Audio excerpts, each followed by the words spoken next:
want a greasy cheeseburger. Yeah, that's true. Mm-hmm. That's true. So what was that? So, Dave, what's on the menu tonight, man? I got you. What's on the menu? The guy in New York, the guy that can have the best pizza in the world, The guy best that delis. complains about California pizza. Yes, I ordered Domino's because they deliver, number one. Number two, it's snowing outside. And I got to do this dumb show. So Domino's it is. And like I said, you can have lobster and steak every night of the week. And every once in a while, you want a greasy cheeseburger. And that's what I'm having. It's usually it's usually the other way around. You're getting a greasy cheeseburger from Domino's? No. Who eats lobster every night? Not you can me. if you want to. Maybe a Kardashian or a Hilton, maybe. Yeah. Yeah. Hey guys, everybody! It's 5:04 p.m. out here where it's still light out. March. Hello, March. March 1st, 2019. And That's right. before I forget, I've been forgetting the past couple shows. Subscribe to this channel here. If you guys dig this stuff, you guys dig guitars, you like EVH, you like Nesdal, you like Rob, you like Jay. You like Jay? Subscribe to this Johnny. channel. Although Jay's not here. I totally forgot. Or weasels, if you like weasels, you can subscribe to the channel. Yeah. Yeah. I'm sure he is subscribed, that guy, yeah. He probably is, yeah. Yeah. John BL, what's up? Hey guys. Ben Coombs. You got everybody in here tonight. Right off the bat, Clayton James Hicks, 1998 Hicks. Today is Frankenstrat Friday. That's right, Clayton. Welcome. Absolutely. Welcome, everybody. Wow. So who we got here? We got David Lee Nesdal. David Lee. I was going to say something about pizza. I was trying to think of a pizza something, but are you going to eat that on air? Are we going to watch you eat the Domino's? I'll have the camera off. Mm-hmm. Oh, come on. I want to see. No. You'll just hear the smacking, the chewing. Yeah, I know. The chewing and like, oh, this is disgusting. Oh, this sucks. It's a good thing I wasn't there because I'd have Dave's like guitars in my hands and I'd be like holding pizza and like touching his guitars. You'd be one or maybe not person. Yeah, I know. Hang on a second, guys. The Domino's guy's there. So. Like... with a greasy cheeseburger. I've got your 12 pizzas and your breadsticks and your calzones and yeah. Is this salad for you? No. Don't you forget the salad. Yeah. Yeah, to Dave, a salad is a vegetarian pizza. He has a pizza, a regular pizza, and a vegetarian pizza. One slice of veggie pizza counts as a salad, right? I'll take 16 pizzas, 5 orders of mozzarella sticks, and a Diet Coke. Oh man, it's the delivery guy. I know we're just screwing around. We're talking about how much we wish we had pizza. I know I wished I had some right now. Yeah. Bring them on in. Bring them in. No. I'll be right back. Michael James, you're right. New York pizza is the best. Where the heck did we go when I was out to see Dave a couple of weeks ago? Desiree, Dave, and we went to, I forget the name of it. It was right in Glen Cove. Really nice, Italian pizza place. Really good. One of you guys sent me a picture. Oh, that was me. Yeah. Of your really pizza. Good. Yeah, it was so good. That really was good. Has every meal, like every time you go see Dave, is every meal pizza? No. Let's see what you had to think about that for a minute. It has been pizza, but we've also done. I think Dave's mom brought meatloaf over one time for us. We had. Where else did we go? We've been out there. Oh, well, this really, I mean, I was with Dave, but when I went to see Dave a couple years ago, we went to visit Paul Unkert. We went to New Jersey. We went to this, it's kind of, yeah, it was an Italian restaurant, actually. That's right. I remember you guys went there before we went live. I remember that. And yeah, and I think I had pizza. I think I did, actually. Mhm. But Well, hey, I mean, there's nothing wrong with pizza, you know. no, not at all. I Not love at all. It's pizza, really but good. it's funny how the guy in New York, the guy that always, you know, bags on me for my pizza, you know, out here, he gets, you know, freaking, you know, Donamos or whatever. Dynamos. You know? Dynamos. Look at this. Look at all the people here tonight. Hey, Mr. Hannon, what's up? Hey, what's we're up, picking dude? on Dave. We're picking on Dave because he's got pizza. Ooh, pizza. What kind of pizza? Domino's. The guy lives in New York with the best pizza, and he orders Domino's. Can you believe Rob, that? you know what, man? I like Domino's too. I'd But rather. you're not a New Yorker. I'm not a New Yorker. You're not. Can you guys No, I hear like me or Domino's. My super Yeah, car? you're good. No, you're good. Yeah, I can hear you. You're not driving, are you? Yeah, I'm driving. Oh, She's drinking and I'm driving. I like that deal. I like that deal. Let's see. Just don't, Oh, look don't at tell that. the cops. That I'm looks here. good. Sorry. Tell me that don't look good. Ooh, That does look good. Pizza. It does, man. What Dom? Did you get the deep dish? Deep dish. Yeah, deep dish with pepperoni and mushroom. Good. I could deal with that He's gonna- mushroom part, but yeah, it's still good. Yeah, me too. I could do without the mushrooms. So every time Dave takes a bite, he's going to turn the camera off, and all you're going to hear is blah, blah, blah. No, because I'm going to turn the microphone off too. All you're gonna hear is. That's after he eats the pizza, yeah. Maybe not. So, wow. anybody in the chat room? Are you guys live? Yeah. Yeah. Okay. 50. We got Heard on 51 here. 51 crazy people in here Okay. tonight. You wanna- 5150. We got 12,000 5150s here tonight. Night. I'm going to be sick. Woo! Hey. Ow! Man. So Jay, where are you headed, man? I'm going to the House of Blues. Well, we're going to the House of Blues, Jeannie and myself, No, I'm going Date night. Nice. and we're going to see completely unchained. Completely Unchained. Van Halen. Very tribute band. cool. Completely. Say hello to Very, Jake. very cool. Myrtle Say Beach. hello to Jake C. Miller for me. Well, you should have like contacted him and said, hey, my buddy Jay's coming to see you cats tonight. But no. Jay's coming to see you guys tonight. It's the time of the evening where the band gets to have a drink here, I say. So can you see that? Oh, yeah. Very That's cool. Obviously, Dave and Sammy. I mean, Eugene and Jake. yeah. That's their names. Eugene is the singer and Jake is the guitar player. Okay. Eugene. Eugene. Oh, Eugene. Eugene Hendrickson. Yes. All right. So yeah, we're kind of excited. Should be fun. Sweet. I've never seen them. I bet they're awesome.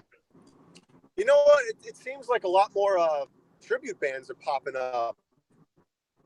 We've seen a Metallica tribute band here, a Guns N' Roses tribute band twice, and they were actually pretty good.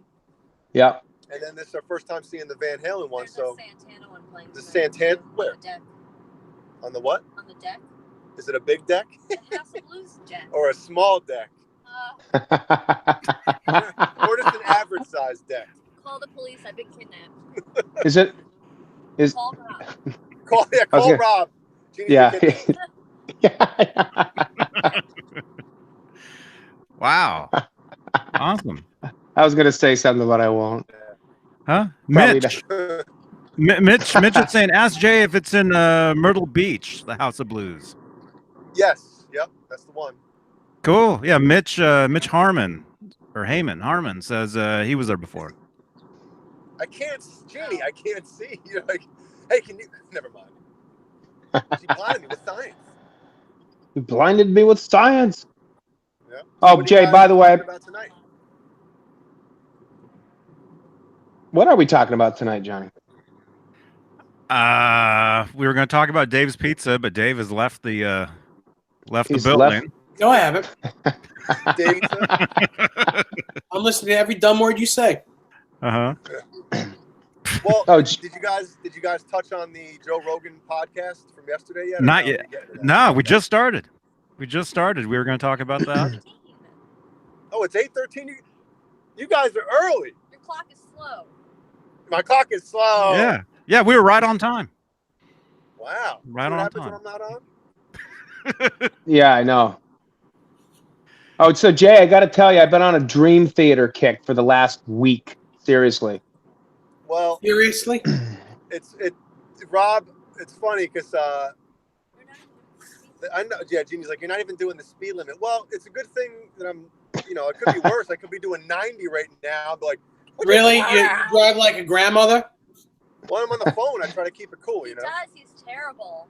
The peanut gallery, Cheers, guys. side seat driver over here. Coming from the drinker. Well, So anyway, yeah, I sent Johnny the link of Under a Glass Moon, yeah. and he just starts messaging me, putting me to sleep. Z's, it's boring. I can't even make it to the solo, and I'm like, dude, just find the solo and listen to it. What do you mean you can't make it to the solo? The whole song is a solo. No, it's actually not.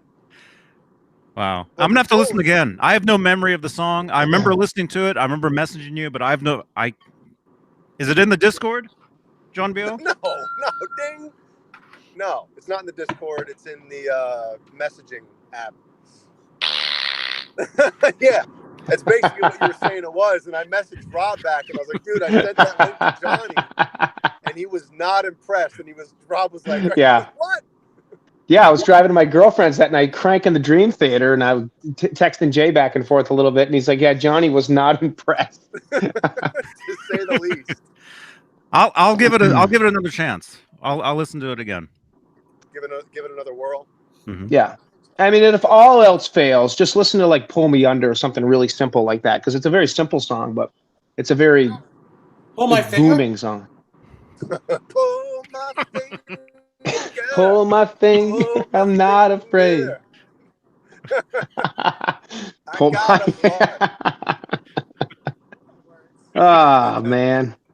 So if anybody, I don't know if anybody can see this, but Jeannie's wearing her. Nice.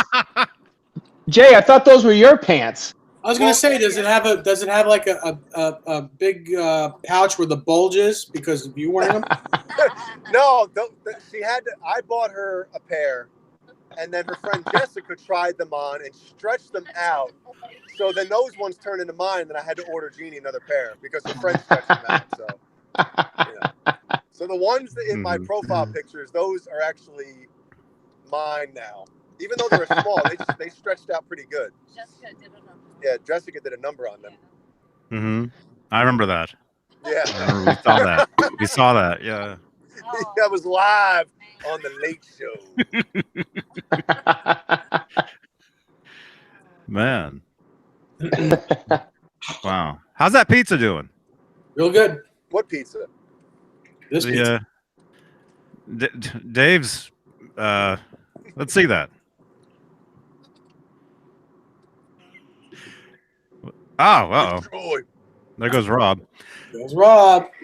He's reached his time limit. Yeah. Never fails. Get kicked off every time. That's one of those burner phones, right? He's got a pile of them next to him, and he just keeps opening up a new one. Yeah, that's exactly what it is. Yeah, it's like those throwaway cameras, you know. Is my volume okay?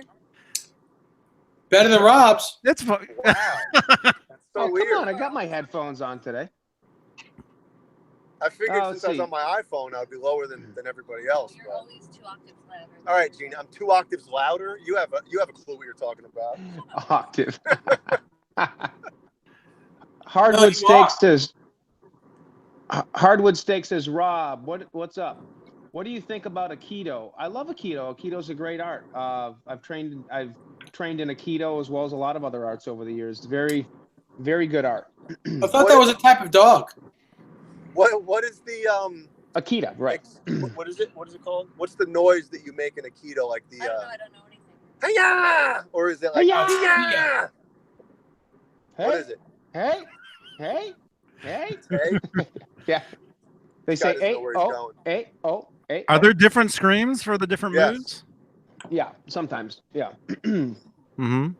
Well, if somebody else knew that same move, they would know the move you're about to do, and they would know how to block that. No, right? it's not a move. It's every like martial art, every like different thing has a specific. Like I think karate is, yeah, like something like that. Yeah.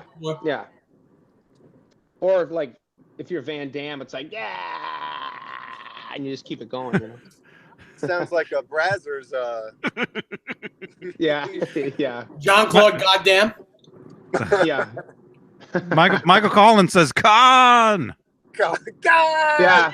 God. That's a Yeah. good one. That is a I'm good in the one. wrong lane. So before I go, because I'm going to be there in like 3 minutes, can I give my opinion on the Roth interview? From Yes, Yeah, please. yesterday? Yes. You know, after it was over, I was extremely bummed out because, of course, I listened to the entire thing. I even brought my Bluetooth speaker into the shower so I wouldn't miss any of it. And it's just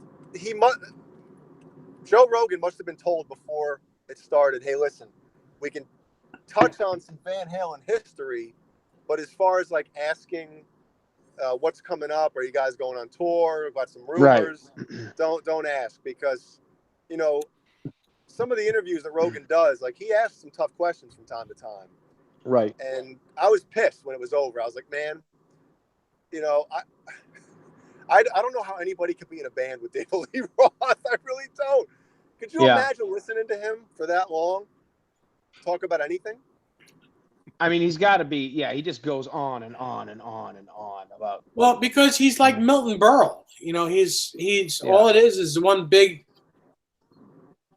you know, like Well, he talks in circles. He's a smart guy, though. He knows a lot about a lot of stuff. Oh, he's not an idiot by any means. Yeah, but he chooses to just, you know, talk around stuff. Yeah, like Rogan asked a question, Thank you. and Roth answers it 10 different ways, except for the like way that Rogan expected him to answer it. I know. Mhm. You know, I know. that's basically what it was. I mean, some of the stuff was cool, like when he was talking about the cell phone, like that was cool. Like a couple different topics they touched on. It was interesting, but for the most part, I mean, I think it was just the fact that I was expecting a little more Van Halen chat. Right. I knew it wasn't going to be because, you know, he'll lose his job. Because I told you. I kept telling you. He's just going to talk about his tattoo stuff. I kept telling these guys he's there to talk about his company. Yeah, That's what he's going to talk about. Thing. Rogan asked him like 5 times, so what's in your tattoo cream? And Roth kept like dancing around it. And Yeah, he did. And then the guy in the booth pulled up the ingredients, and Roth's like, "Yeah, there it is." Yeah, that's it. That's the ticket. You know. Yeah. Is this the way I'm going, or do I take the next turn? I like the part. I like the part where they talked about. No, you can go here. I'm going the next way. Okay. I like that part. They talked about the Hagar era, and he was like, you know, he's like, well, somehow he said, he's like, you know, Sammy talks about most of his songs are about love, and you know, why can't this be love? You know, when I was in Van Halen, I ain't talking about love. You know, I mean, that was kind of cool. I mean, some little stuff like that was kind of funny, but you know. Yeah, and I was impressed that he didn't completely trash that era. He was actually kind of cool about it. You know. Yep, I agree. Yeah, right. I was impressed too. He didn't do that, and I thought that was kind of nice. I'm glad. Yeah, I thought he was going to be like, you know, the whole "this hamburger don't need no helper" with all that jazz and stuff like that. You know. Yeah. That is one of the best lines, but I know. Yeah. There was some cool. Well, yeah, the whole thing was great. I mean, they did like 3 hours. Yeah, 3 hours. And I listened to the whole. I was in the car listening on my phone. I was in here listening. I had the phone on the whole time, and I was just sitting there doing other stuff, just listening. You know. Mm-hmm. How many times did Rogan go, "Oh, wow"? yeah. You know, every Ev- time Yeah. like Roth would say Every other, Yeah. every Yeah, other, yeah. yeah. yeah. Wow. Okay, yeah. And then Roth with his you follow, you dig. You Dig it, follow. you follow. You follow? Yeah. Yeah. It was He always does that. David Lee, you follow Roth. I know. So what? Did you see my nose? Yeah, well, we can see your nose from space. Ow. Oh. That was good. That's why I Man. love her, everybody. When you can find a girl that can rip you apart and she loves me for my flaws. Well, I mean, you do look like you can be in a rainstorm underneath your nose. Look at that. It looks like I have like. Wow. Well, hold your phone like a girl. Put it up. There you go. You have to do. You mean put it on my butt? No. I think you from can. Never mind. I'm not going to say it. You know how like in some of those pictures, damn, look at that angle. That's there. You know, like some of the like pictures on we talk about Brazzers a lot on here. Like the pictures, like they'll have like some butt cheeks and it's like zoomed in. That's what my nose looked like, a pair of butt cheeks. Zoomed in. Well, I think it's a very sexy nose, Jay, just to make you feel any better. Jim I Nichols, mean, you know, just because you can like put a whole Vietnamese family under there and keep them dry. That's water, right? yeah, I'm not. I don't do that. Jeannie does. I don't. No, you don't drink and drive. Just drink and pass and drive. Drink and ride is okay, not drink. Well, everybody, I don't know if anybody can see this behind me, but we are at the House of Blues. Look at it. Very cool, man. That's We're Myrtle gonna go Beach. see some. It's actually warmer than I thought, man. I got my new cool leather jacket on. I guess I'm gonna be taking this off. You got your Nerd Halen shirt. What is the Everybody see temperature there? Nice. I love those pants. That's right. I do too. I'm gonna stretch them out later.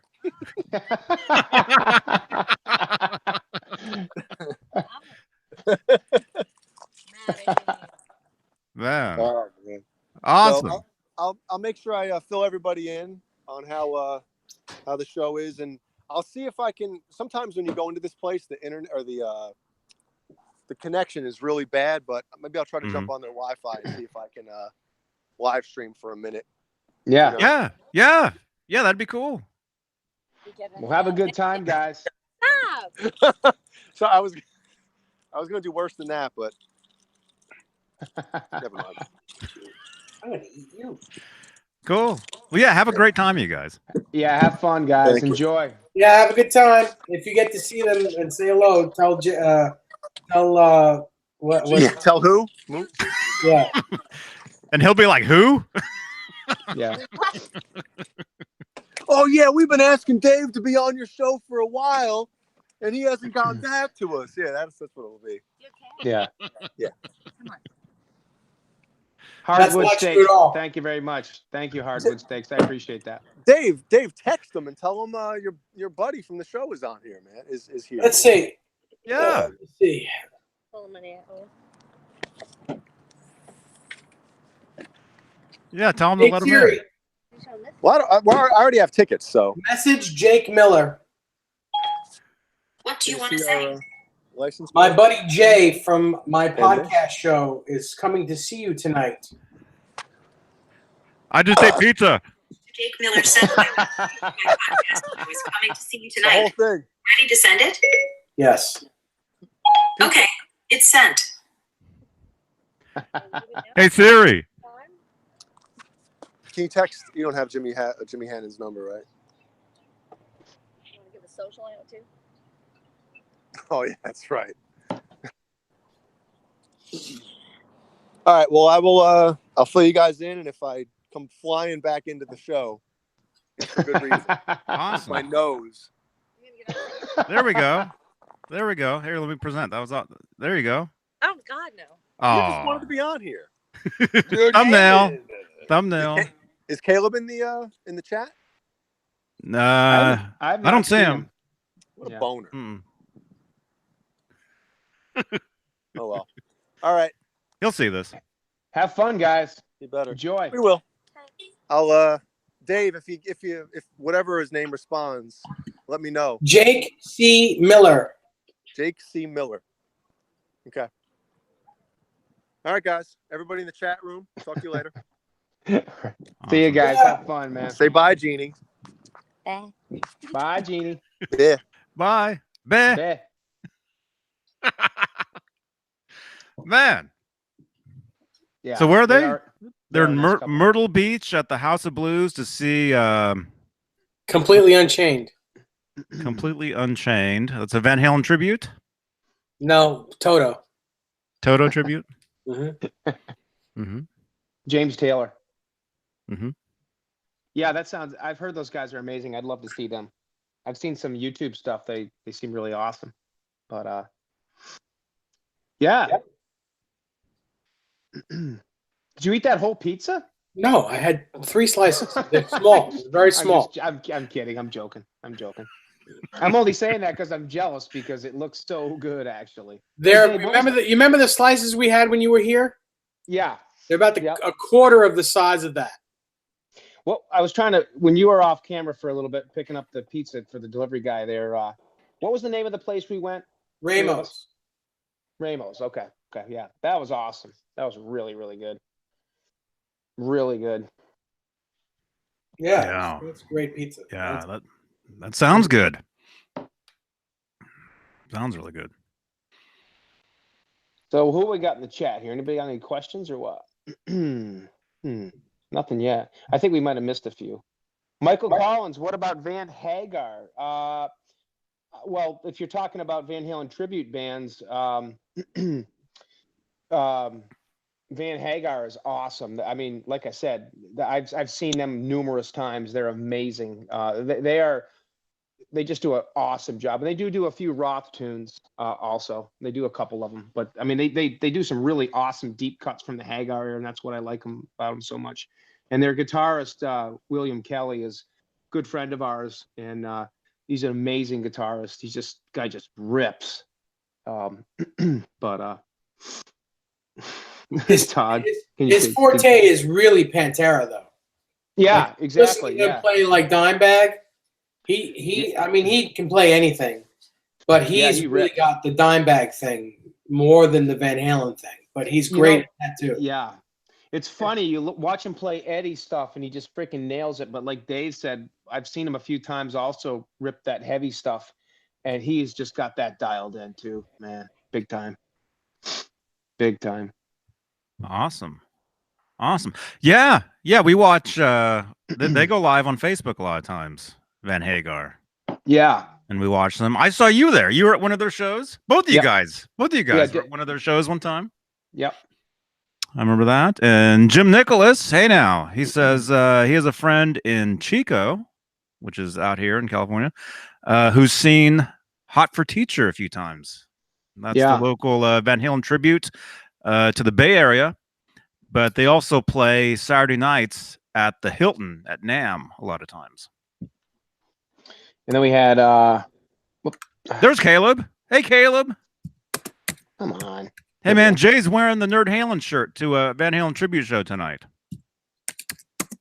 Rewind the video like 2 minutes and you'll see him.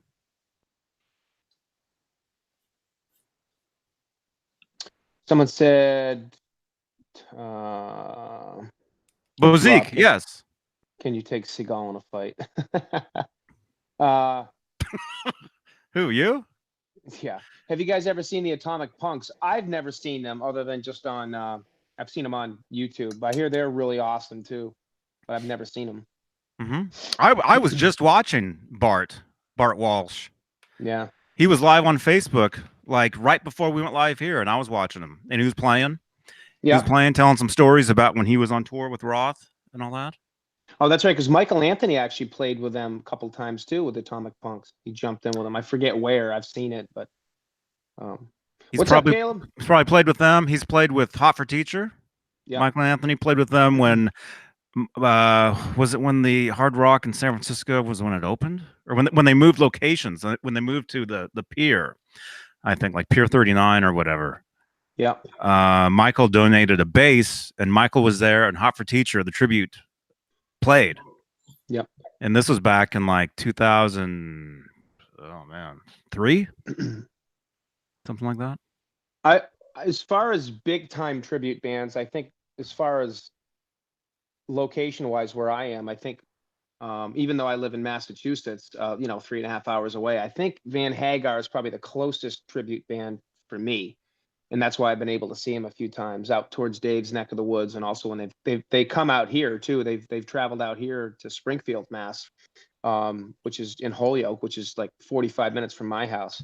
But we used to have, back in the late 90s, early 2000s, I saw him a few times. We had a Van Halen tribute band that was literally right in my area, and they were called Diver Down. And I don't know whatever happened to them. I saw them a couple of times. They were pretty good. You remember them, Johnny? Diver Down?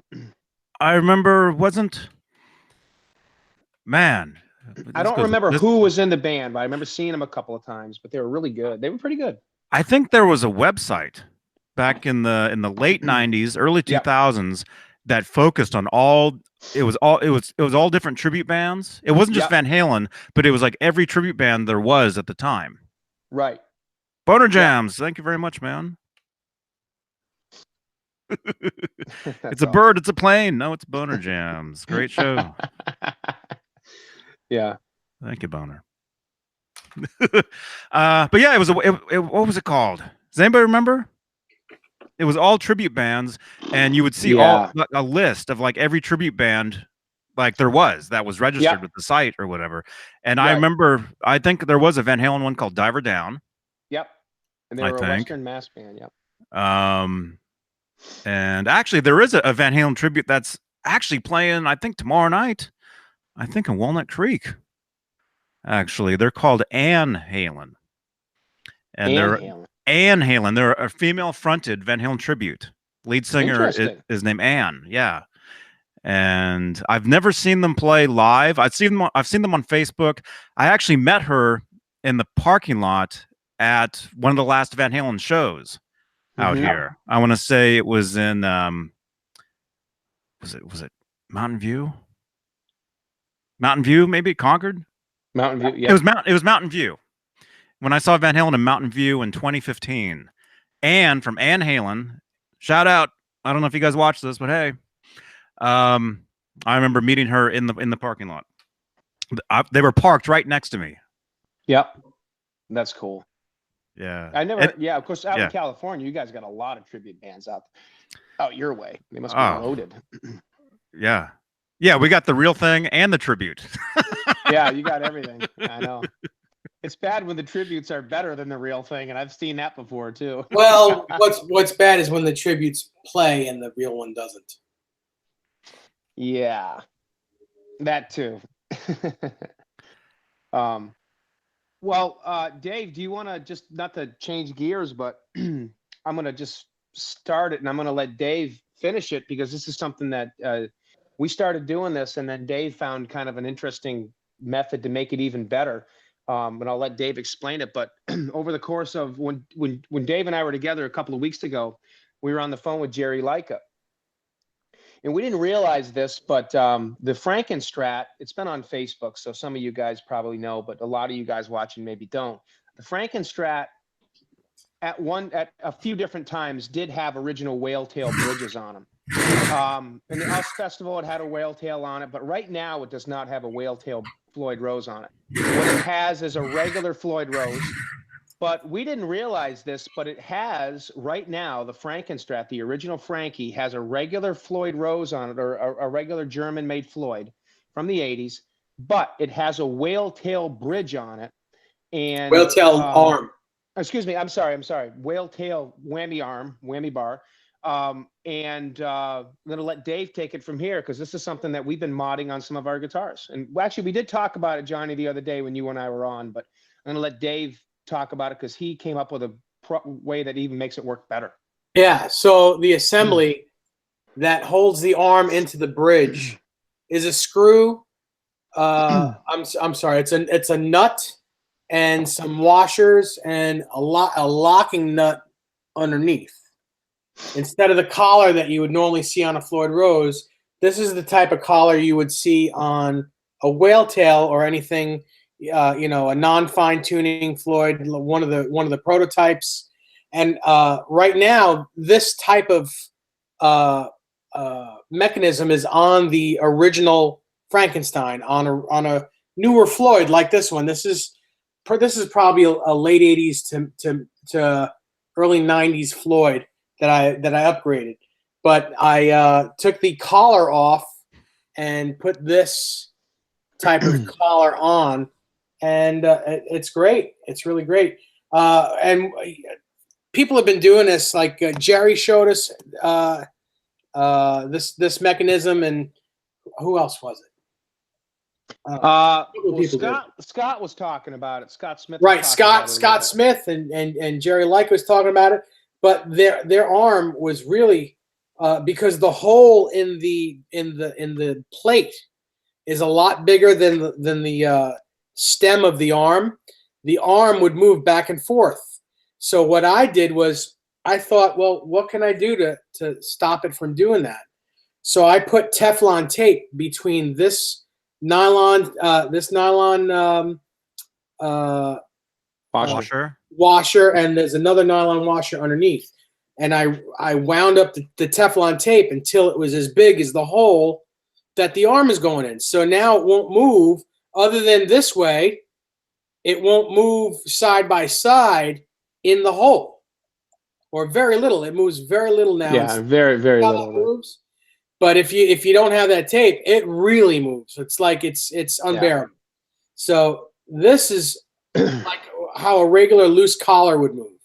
Right. And it works great. A little Teflon tape. Yeah, and it's funny because I was doing these mods about a week ago. I did it to my Neptune Floyd because that was an original whale tail. And I'd done it to my Frankie, like what Dave just showed. And it worked, and it was okay. I was very happy with it, but it moved so much. So Dave calls me the other day, and he's like, hey, try this. And he basically said exactly what he did, and I just finished up doing mine today. Here's just a quick little video of my, I don't know if you guys can see this, of me, my Kramer Rad Frankie one. If you guys can see that. I did the same thing today. And I did a couple other things to this bridge. I actually, you can see right there, there's the same thing Dave has with the nut and the nylon washer. And I took those two pieces off the bottom, the finger spring and the little plate. I'm getting dizzy, man. Yeah, I know. And I took it had a brass block, but to make it look like a whale tail, I spray painted it silver to make it look like a steel block. And there's a couple other little tricks you can do to, you know, I mean, you're never going to turn it into a real whale tail because the shape's different. There's other things too, but I don't really have, you know, $450 to go out and throw and get a remake remod whale tail. I have one on my 5150 and I'm glad because that's my favorite guitar.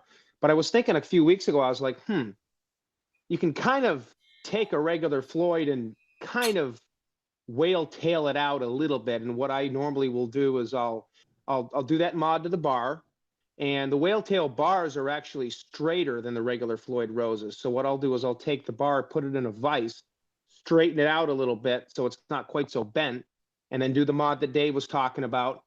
And typically the whale tails, the originals, the saddle blocks were steel, so they weren't black. So what I'll normally do is I'll take them out to my bench grinder, just graze them real quick to take the black coating off so they look silver. And then if it has a big block on it, I'll just paint it silver. I'll spray it silver so it looks steel.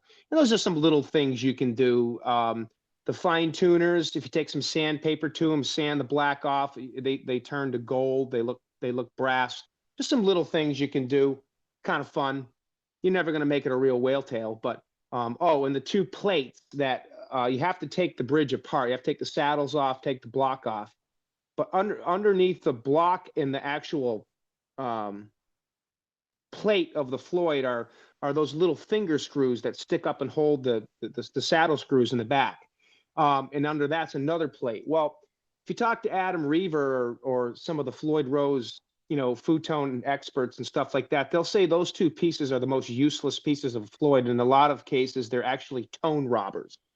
So I've actually removed those two pieces from almost all of my Floyds. You have to make some adjustments because the bridge sits a little bit further down in the body. So you may have to make some adjustments with the neck pocket and things like that, especially if you don't like really low action like Dave and I. But I've really had great luck doing that and taking them off. And in some cases, I get more resonance out of a chord when I hit a chord because you have that solid foundation of that base of the Floyd sitting on the body. So it really resonates so good in my opinion. And the real Whale Tails never had those two pieces anyway. So you really don't even need them. But just some, Right. just a couple of things. Yeah. See if we got questions here. Jim, is it Jim Nicholas? Jim Nicholas is asking what year. Each of us will answer this and see who's closest. What year did Edward add the reflectors to the Frankenstein? I don't know, 79? 79, he had the bigger ones. He didn't have the oval ones. He had the wider ones. And then I think it was 1980 or 81 when he ripped those off and put. We ripped the bigger ones off. He kept the smaller ones, but he added the others. I think it was 80 or 81. I was gonna say 81. Yeah. Is when he added the ones that are on there today. Were on there. If you guys remember in 79, once he painted the guitar red, he added a mirror to the back of the guitar. Right. Have you guys seen that? We should find pictures.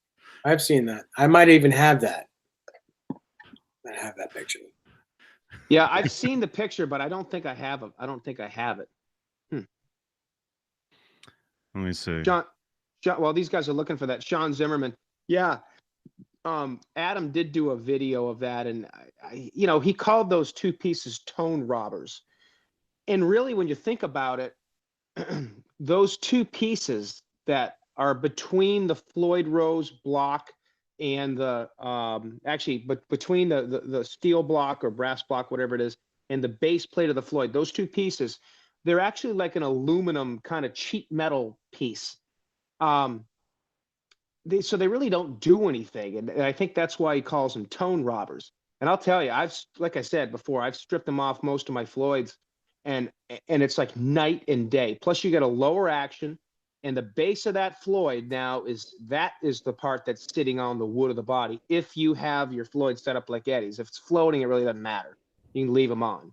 But if you have your base sitting on there, you get a much more solid contact, I guess. I don't have it. What I do have is the heavy metal, the back of the heavy metal guitar. Actually, this is the blue headstock, the blue headstock Kramer. Yep. With That's the a cool bigger guitar. with the bigger reflectors on it. Yep. Oh, wait a minute. Hold on. I have a picture of I got a picture. Hold on. Actually, Man, Rob, you've got that book. Yeah, that's where That I'm book going. has to have all these pictures in them. Yeah, that's where I'm That's going right right now. That's where I'm going right now. I forgot I had these two books handy too. Let's see. Push out, Barney. Look out. Look out. Look out. Look out. Push over here. All right.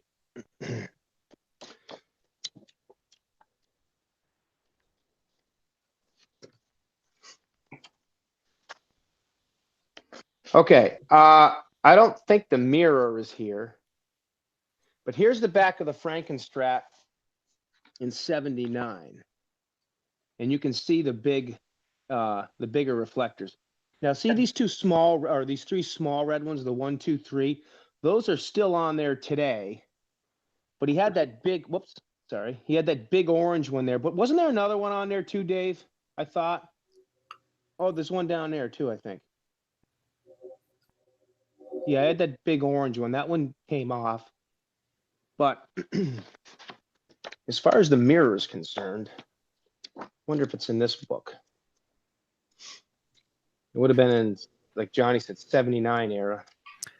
The mirror? Yeah, it was Yeah. right when he oh man, my lighting. Right when he painted it red. You guys ever see this picture?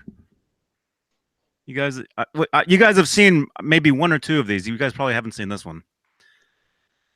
Here he is playing this small little guitar. Mhm. Oh yeah, And yeah. you got this interviewer listening to what he's playing. He's playing through a rock man. Oh, that's cool. That's pretty cool. Oh yeah, that is the little guitar. This yeah. one right here. I thought that was the Vetus guitar for a second. Then I saw how small it was.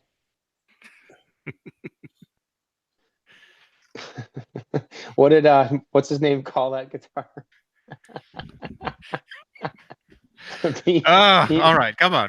Yeah, okay, never mind. Forget it. Never mind.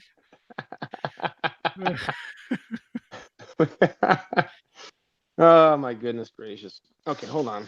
I'm coming close here to finding this picture. Where are you? Caleb, you have a wrench, so you can swear all you want, man. Just saying. Just saying. Oh my gosh. Okay. Ouch. No. Stop. Here's a really cool pic. It's not the back, but of the Frankie, circa 1979.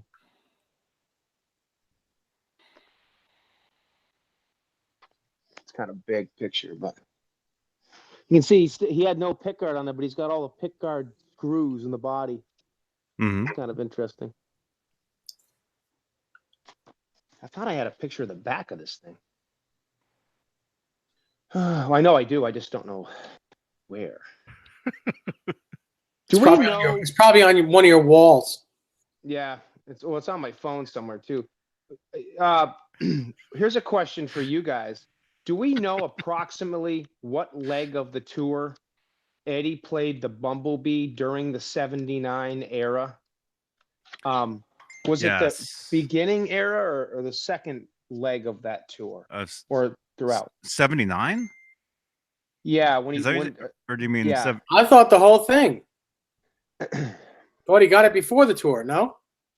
Well, he played it at the end of the 78 tour. There's pictures that prove he played at the end of 78, but did he play it in the 79 era, like pretty much throughout the whole tour? Because he played the Frankie too. And he played the Snake Dragon. He played the White Charvel. He played a lot of guitars. Oh, do you mean what was his? Was he switching main guitars back then? Are you saying? Right. I mean, what I'm basically asking is, was the Bumblebee his main guitar for the 79 tour? Was it a main guitar, or was it maybe a backup guitar to the Frankenstein? That's interesting. Who actually saw them? See you, Caleb. See you, Caleb. See you, buddy. You rock, man. Nerd Halen, everybody. Everybody's getting those Nerd Halen t-shirts. Yeah. Except Dave. Man, you'll have to make one, man.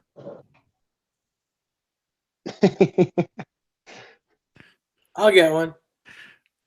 Yeah, that's a good question, though. Who saw that? Well, I would say probably whoever saw the band back then probably wouldn't remember. Yeah, you know, like Dave, you said you saw them in '81, and the memory isn't really. Well, I was 11. The thing is, though, what I was kind of surprises me is any live footage of the 79 tour I've seen, and I have some bootlegs, and there's a lot of stuff on YouTube now, but all the live footage I've seen shows him playing in 79, the Frankie, the White Star, the Snake Dragon, but nothing with the Bumblebee. But every picture I see of the 79 tour shows the damn Bumblebee. It's like, come on. Wait a minute. Well, this could be dude, that book might be, is there a lot of pictures of him playing that Bumblebee in that book? Yeah, there's a ton of them. Okay. That book is from the Japan leg. Right. This book here, guys. It's all Japan. All those pictures are from live in Japan. This is an awesome book. It's so thick too. It's amazing. So it's possible that the Bumblebee was his main guitar when they were overseas or when they were in Japan. I mean, yeah. I mean, he had to have played the guitar a lot throughout that tour. And I mean, there's not a lot of video, you know, of the 70, and there's some, but there's not a lot. But well, there's also some video. Where's that video of the 1980? He played that guitar in the 80 tour too, but isn't there the Rock Pop Festival or The something? Pink Pop. Pink Pop. Pink- Yeah. Pink Pop, was that in where was that? Germany or Sweden or that was the I think that was in that was a huge festival. A lot of well-known bands have played that. Yeah. And he's playing the Bumblebee in that. Yeah. Right? Again, that's overseas. That's an overseas Right. show.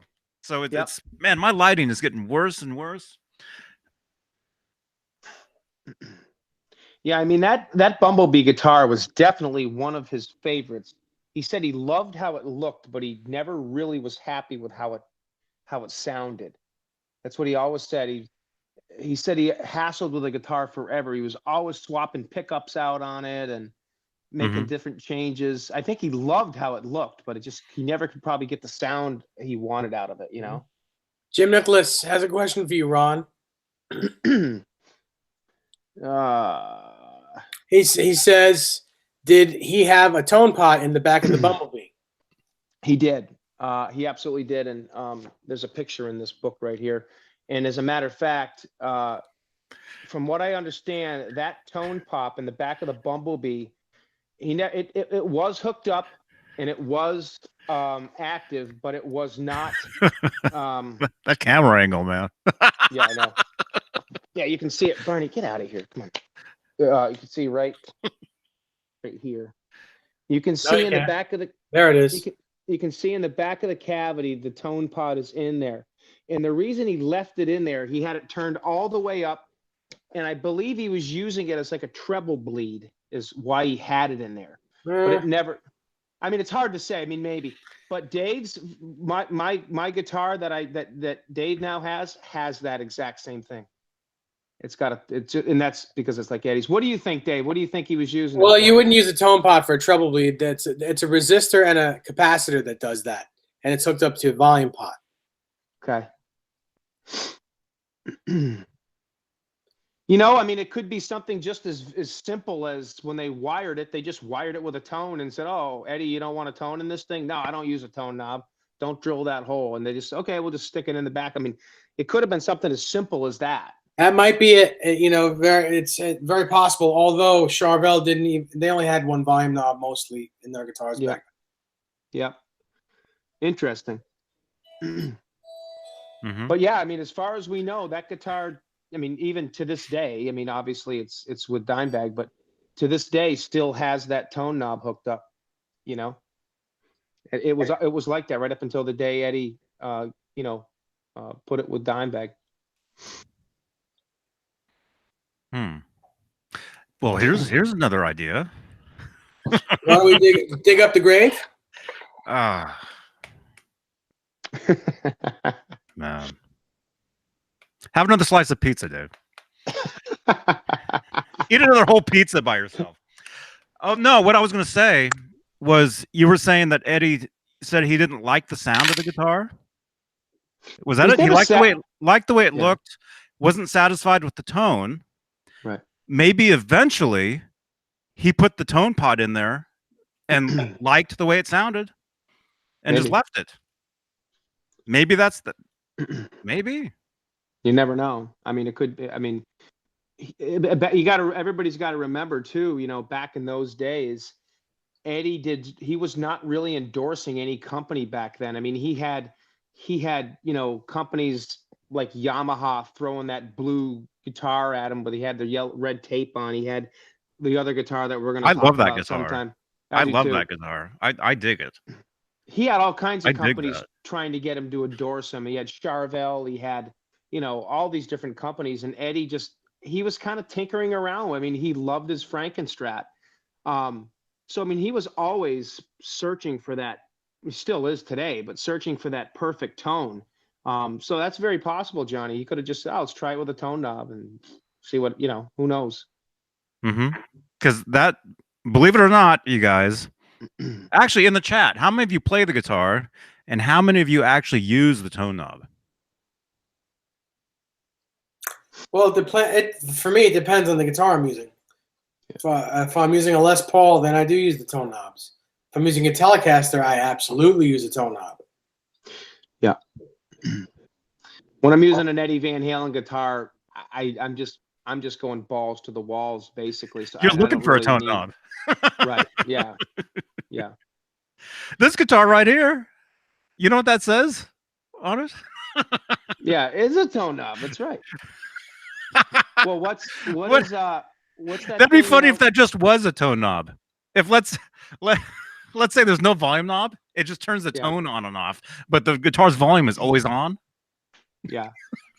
Well, what did Eddie say in that old article? Or maybe it wasn't even Eddie that said this, but he said it was basically what do you say to your kid when your kid's raising their voice to you? Don't you speak to me in that kind of tone. You don't say don't speak to me in that kind of volume. You say don't speak to me in that tone. So it's like a volume. There, look at that. It says tone. Yeah, there is no volume on that guitar. It's just a tone knob. Nobody's realized it's just a tone knob. There's no actual volume. It's always on. Yeah. And Rob, I was thinking about this, man. There's also no stickers on. You got to help me do this. You got to help me because I don't know where they go. Like if we want it exact, if we want it exactly like, I mean, should I just do this? Yeah, just put them all on there. Just put them all on there. Yeah. Is that guitar a quilt top or a flame top? I can't tell. It's like both. It's so hard to tell. Get it a little closer, Johnny. To your face. You mean like a pizza slice? Yep. There. That is hard to tell. Oh man. Yeah, I've never been a huge fan of the top of this. I like it. I like it. It looks like looks flame at first, but then the more you look at it, it almost looks a little quilty too. That's strange. There we go. That is the original Eddie Van Halen, 1992. 92 or 91? 92. 92 Ernie Ball Music Man. That's an original Floyd Rose, right, Johnny? Yeah. Yeah. Yeah, that's from my Kramer Focus 1000. Oh yeah, yeah. Can you see it? I can't see. Yeah, that is a great guitar. Show the headstock, would you? Yeah. That's all original. Look at that. I've got a string. The string with the ball end. It won't stop moving. I wonder why. Yeah. Where is it? It won't stop. But yeah. That's so cool. There it is. I've got some dents on the very tip of the can I say that? On the very Yeah. Where is it? There they are, right there. Uh-oh. Hang on.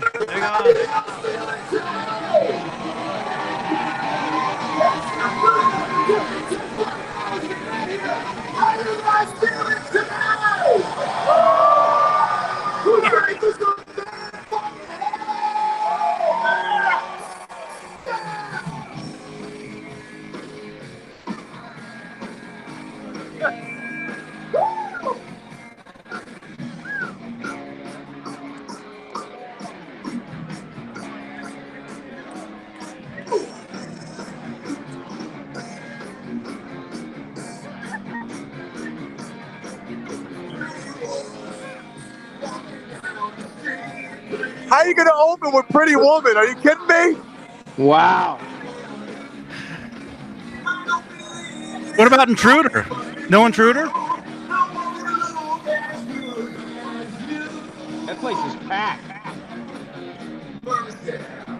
Give me a thumbs up if it sounds decent, a thumbs down if it sounds like crap. Oh no, Shouldn't have said that, Jay. no.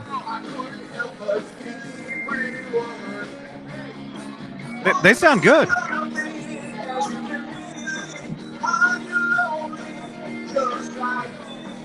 Sounds like Jay singing. Yeah, it does.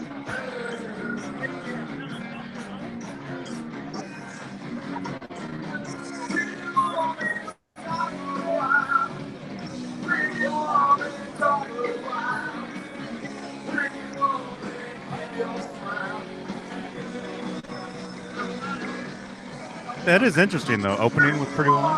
I know, that's kind of strange.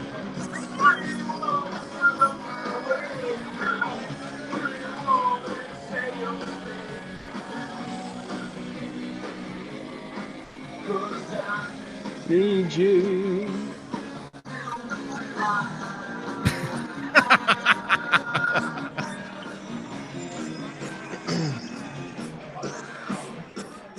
Completely Unchained. What are they wearing? Looks like 1982 Van Halen clothing. So this makes me think they're like a Diver Down era tribute. Right. They do all the eras, but they're probably doing Diver Down tonight.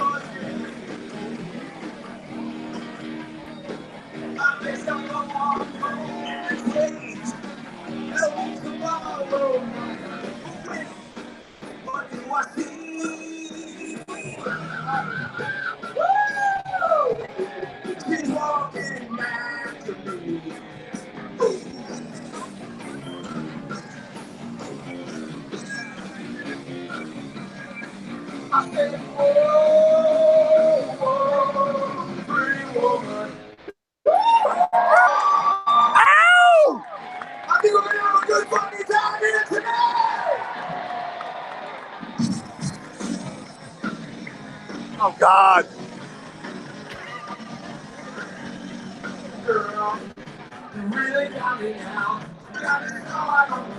I'll be back in a little bit. Okay. All right. See ya, bud. You probably can't even hear us. A lot of bass. Yeah. They sounded good. Yeah. Tessie. Yeah, Was that I- Tessie? I That can't was- imagine. I can't imagine opening with Pretty Woman though. That's Completely Unchained, Van Halen tribute.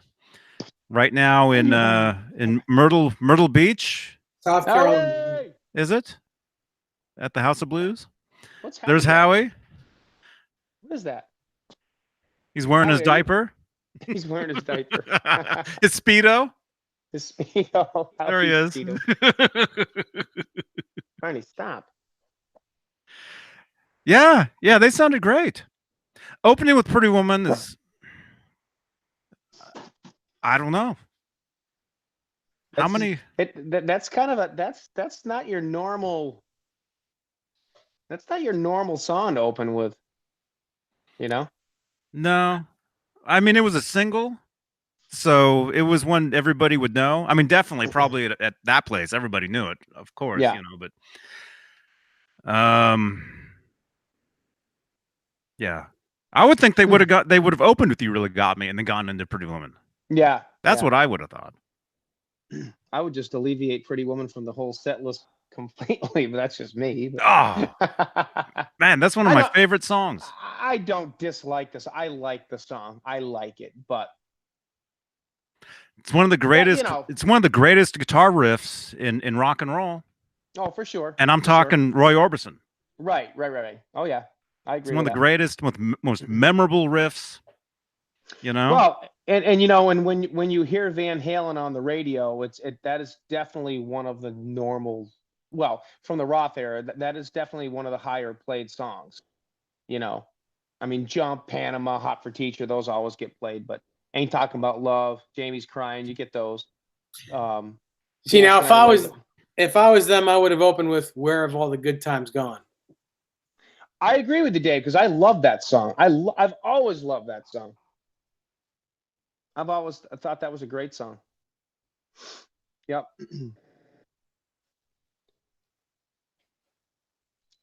What do you think, Barney? A64 T-Bird, no, Eddie Van Halen is not burnt from all the drugs.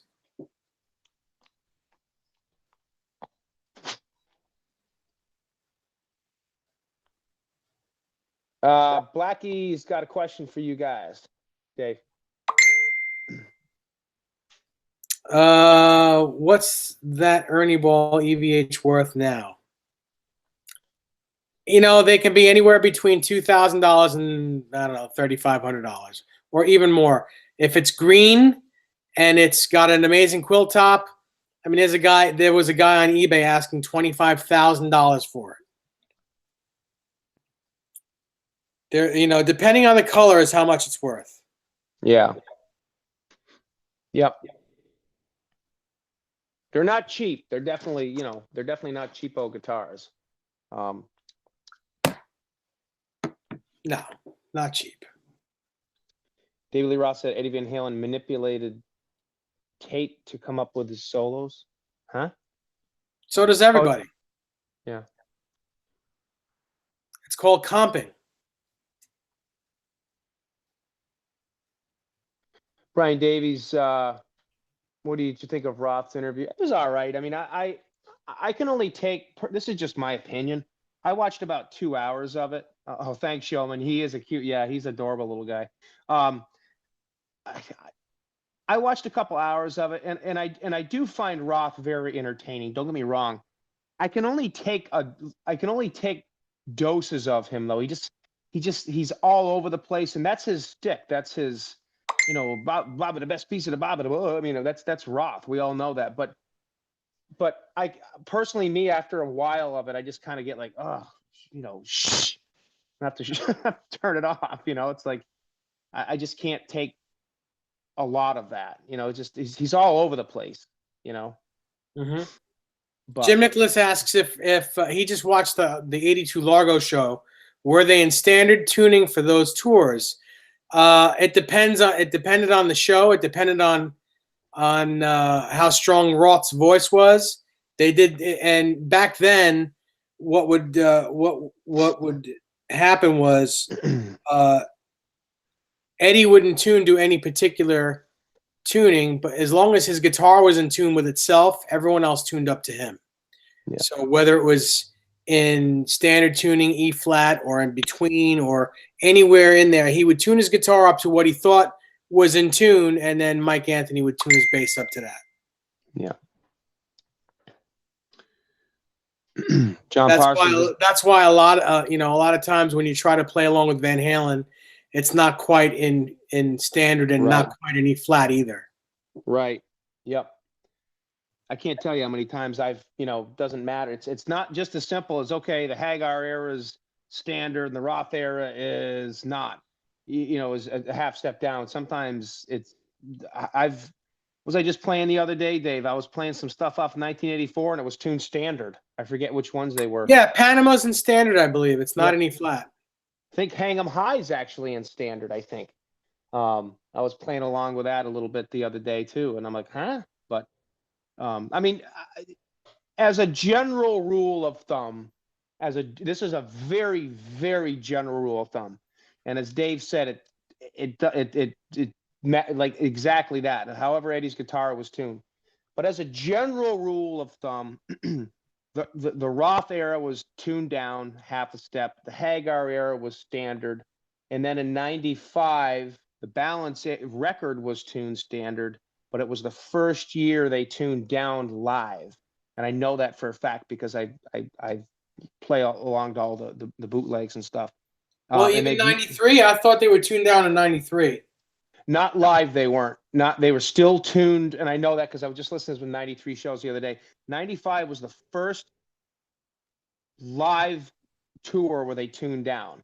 '93 was the last one they were standard, but and I could never understand this. The song 5150 during the 5150 tour was on the album. It's tuned down a half step, but live he was playing it a whole step flat. Do you know that, Dave? Yep. And I never could understand why. Why would you tune down a whole step? And to go even further, the tech would actually tune the whole guitar down for that one song. And then Eddie would give it back to him, and he'd tune it back to standard after that. Right. So for one song, like it would be a keyboard song, and while Eddie's doing the keyboard song, Zeke would have had the guitar and tuned it down, And then after 5150, it'd probably be another keyboard song or Mike Anthony's bass solo or something where Eddie didn't have to play the guitar and Zeke would tune it back up. And that was every night. Yep. It would either be Dreams or it'd be Love Walks In or like Dave said. And that's why Eddie used a backup guitar for that. Yep. Right. Which was usually a pointy headstock, backup Kramer, in a couple of cases, the 918V. Yeah. Very interesting stuff. Who asked a few minutes ago? Someone asked how the Axis EX is holding up. John Parsons, is the Axis EX still kicking butt? Well, if you're talking about mine, yeah, I mean, it is. I love it. But the Axis EXs are still making a big name for themselves. Anybody that I've seen purchase one is just loving it. They're great guitars. Some better than others. But they are really good players. I've never seen a bad one, to put it that way. I've never seen an Axis EX or played one that I was like, oh, this thing sucks. They've always been good guitars, but there's definitely some peaches in the batch, so to speak. Mm-hmm. Speaking of that, Dave, how's that new guitar of yours? It's great. I actually haven't played it in a couple days because I burned my thumb pretty bad, and I can hardly hold a pick. It hurts to hold it. It hurts to do anything with this thumb. Yeah. So no, you did some mods to that guitar too, didn't you? Yeah, I put a German Floyd on it and a real R2 nut on it. Just Floyd stuff, all the upgraded hardware on it. That's it. What was your opinion of the guitar sound when you swapped out the EVH Floyd versus the German Floyd? It's like night and day. It was way, way better. The guitar, it rings perfectly. The action is right where I want it. It's behaving. It stays in tune great. It wasn't doing that before. I was very unhappy with the guitar when I first got it. And you guys probably could see that on my face when I opened it. Main Street.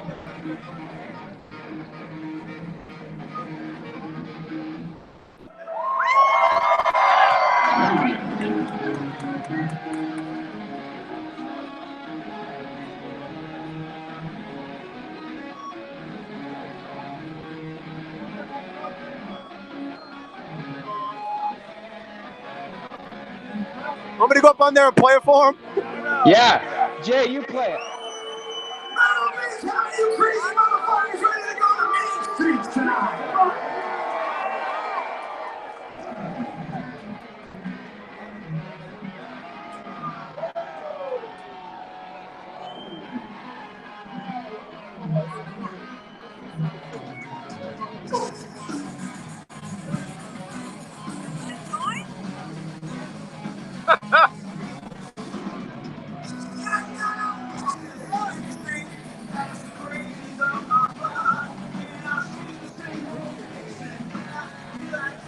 Does it sound all right?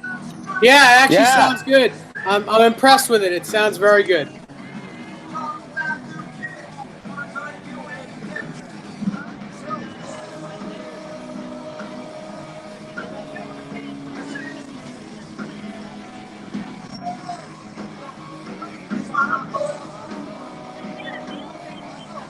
There goes Rob. Oh no, Rob's gone. Oh, Rob's here.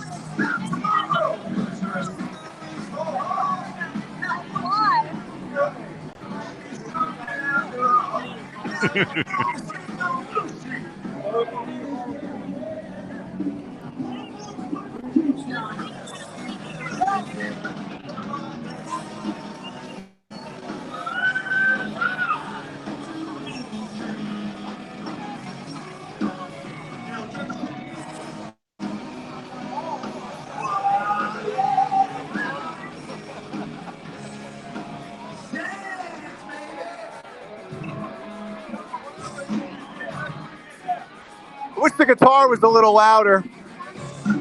Yeah. I'm gonna go throw the sound man out of here and take over. Yeah, tell him he doesn't know what he's doing.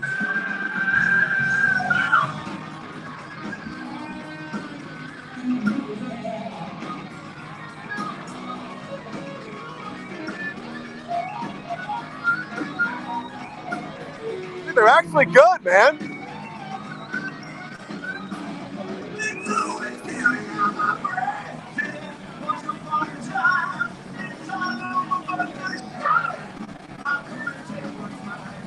Very cool. Metal Mike, it's completely unchained. Oh, running out of gas.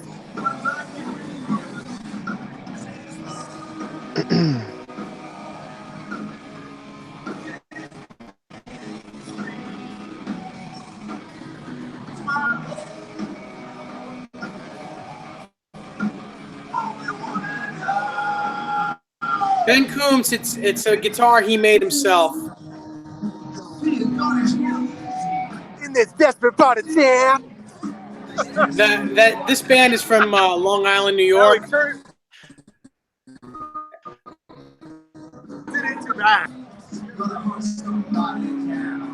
Well, wait a minute.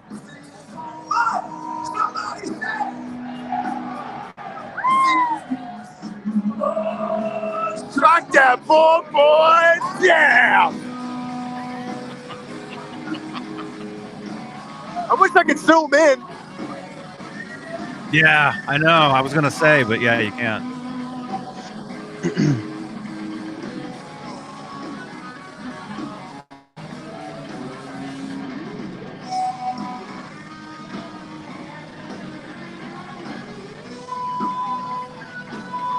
Yeah, Ben, it's like a Frankie type thing. I mean, they're from Long Island, and I've set his guitar up plenty of times. It's pretty cool. With the drummer It's here. not exact, but it's cool. All right, I'll be back soon, gentlemen. All right, All right, buddy. see you, Jay. Have fun.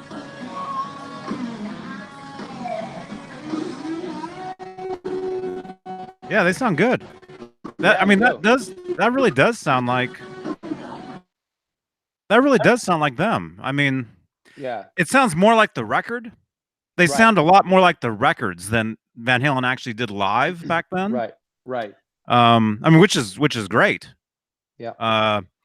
And that actually does look from far away. It does look like them, Yeah, it except looks like Roth from '81. Yeah. except the Michael Anthony's never look like Mike. Yeah. Never. They It really always- don't. Would you And- want to look like him? Mike's a good-looking guy. As Yeah. compared to who?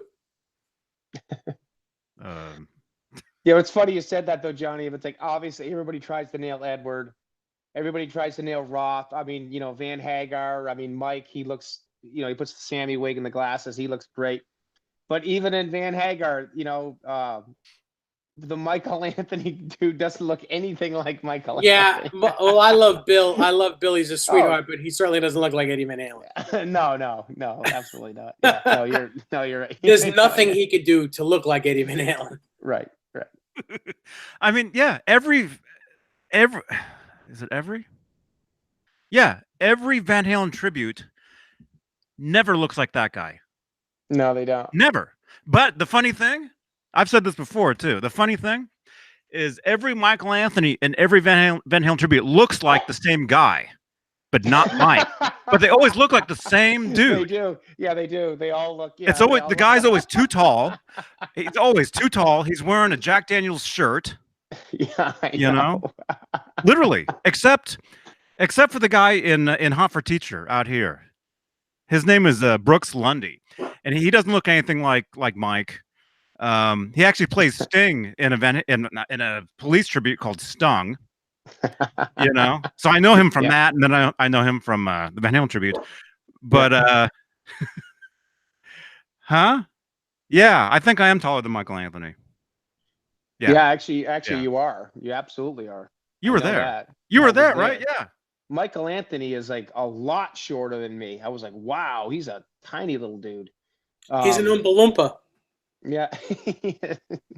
He's one of the wee people, but no, nice guy though. But what was I just gonna say?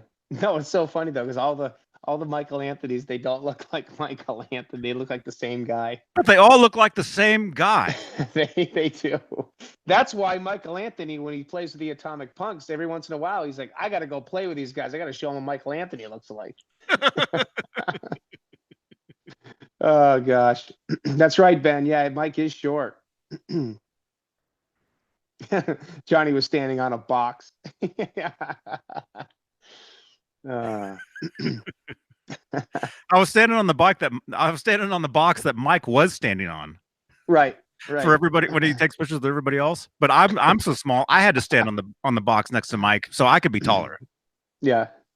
No, you're definitely, without any box, you are definitely taller than Michael Anthony. I know that for a fact. Because I'm only a little bit taller than you. Mm-hmm. Yeah. The bass player's out of tune. Jeannie says. They sound great though. Yeah. Man, I wish I was there. Yeah, I'd love to see those guys. They look like they're really good. They definitely look cool. I know, what's the other band out there your way, Dave? Pete Pizzo plays drums. Bottoms Up. Yeah. You ever seen them live? Yes, once. That's where Jake Miller came from. Jake started in Bottoms Up. Oh, okay.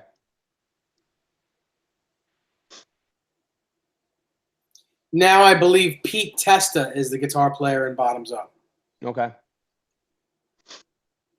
Great guitar player. Yeah. Yeah, I mean, a lot of these bands, they really got some good talent in them. A lot of these tribute bands, obviously, but the Van Halen, I mean, if you're in a Van Halen tribute band, you gotta kind of have a good guitarist, I mean, you can't be just an average dude. You gotta be able to pull the stuff off if you're gonna play like Ed, Mm-hmm. Oh, the whole band. Oh, the whole well, band has exactly. to be they have to be great. Oh, exactly. Well, look at Completely Unchained, is it? I mean, look at them. Like I was saying, if I wasn't seeing them on the screen playing, yeah. If you just said, hey, Johnny, listen to this, for a second, I'd be like, wow, that's the record playing. Yeah, they're good. Musically, it sounded like the album. It did. I mean, from the phone, they really seemed like they sounded good. And I agree with Johnny. I thought they sounded very album-like, not like the live stuff would be. Right. I liked it. I thought they sounded really good. Yeah. Come on, Jay. We need more. Come on. We got half an hour. Actually, speaking of that, guys, I got to bounce. I got to get up early in the morning, so it's just about 9:30. So, oh, Johnny's got another guitar back there now. That's not the music, man. What? It's not? He tries to trick us. Uh-huh. Yeah, but why not? I mean, every time the camera comes back on, why not have another? Yeah, have a different guitar. You can really trip us out and put like a stripe guitar out next time you go off camera. Mm-hmm. I could. I could, definitely. But anyways, just want to say good night to everybody and thank you guys. Your volume's finally good. Yeah, finally, I got to leave. Next week, I'm going to have a new guitar to show at some point. I don't know what day it's going to be coming, but it should be coming sometime next week. It might be next Friday. I don't know. We'll see. But my new Neptune should be arriving, so I'll be showing you guys that. So I'm pretty excited. Nice. Yep.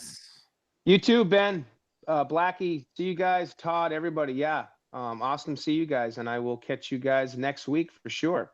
Johnny, Dave, I'll talk to you guys tomorrow. Okay.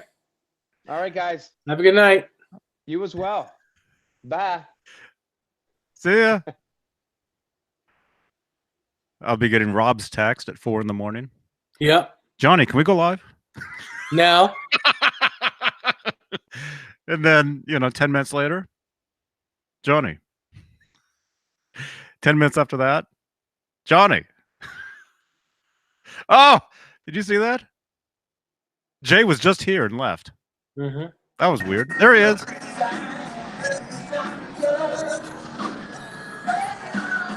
Oh, I'm on the wrong way. Playing some Sammy. What? Wait a minute. But wait a minute. Do they still look like Diver Down Van Halen playing that? Or did they change? Did they change guitars and clothes and stuff? The bass player's singing.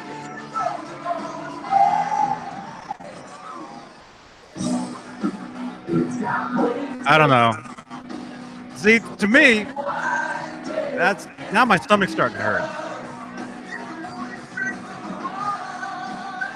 The drummer got pumped when they started playing this. I bet he's a huge Van Hagar fan. Uh-huh. Can you hear me, Jay? Jeannie. So is They somebody can't- else. They can't hear us. I'm going to type it.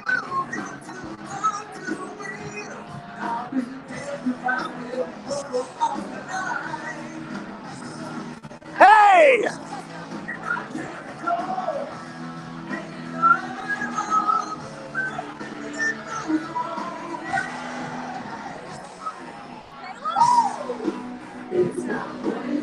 Caleb just walked past us. You're nailing.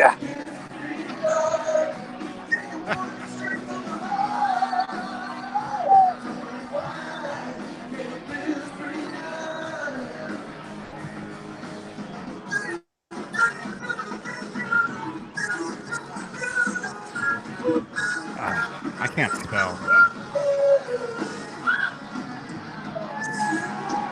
Can everybody in the chat type to Jeannie and ask her if it's weird for Vintage Van Halen to be Rob playing a doesn't Van like it, Hagar huh? He tune? split. Yeah, he had to go to bed.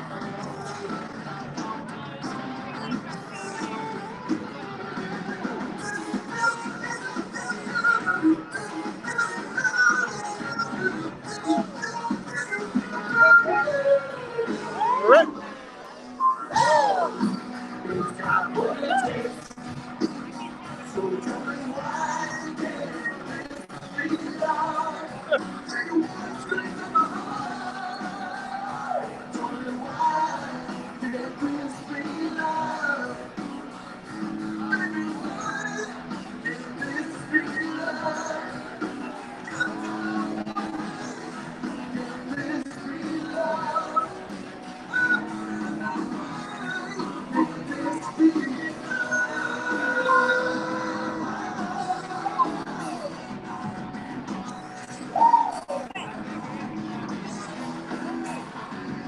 What do you think's next, guys? Think they're gonna stick with the Sammy or go back to Dave? Well, Eugene, Let's find out. We're gonna find out. it's going to go back to Dave. Because Eugene can't stay off the stage very long. Oh, Dave's back. This hamburger don't need no helper. Unchained.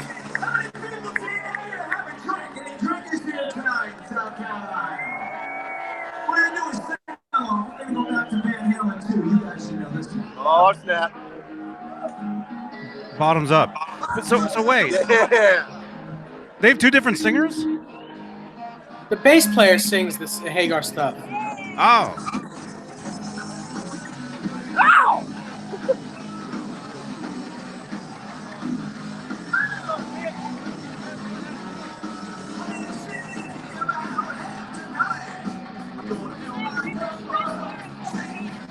You want me to come back in a bit, or you want me to stay here? Can you even hear us? I don't think you can even hear us.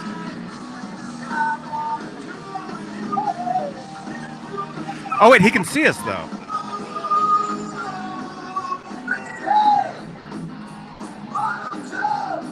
Let him stop, Jeannie.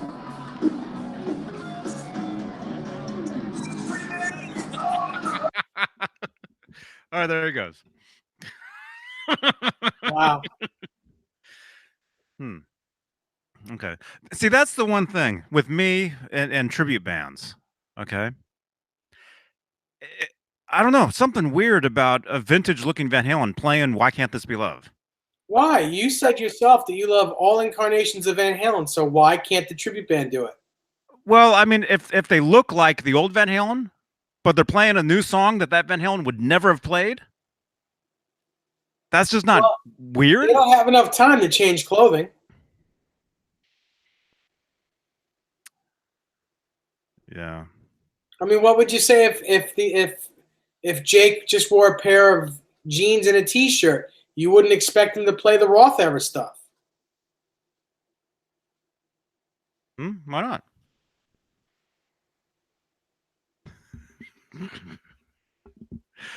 What? Hey, Mad Dog. What's up, dude? Nerds? Nerds. Where's my nerd? Oh, I was using it. I've got my Nerd Halen pick here somewhere. Man. I don't know. Tribute bands, they kind of give me a stomach ache. Like if it doesn't look, if there's something just off, you know? But hey, no, they still sounded great, but just kind of weird, kind of weird.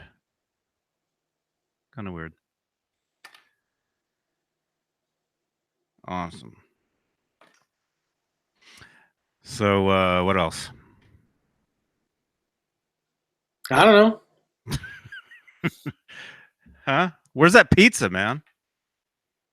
It's in the kitchen. Mm-hmm. The pizza's in the chicken. Mm-hmm.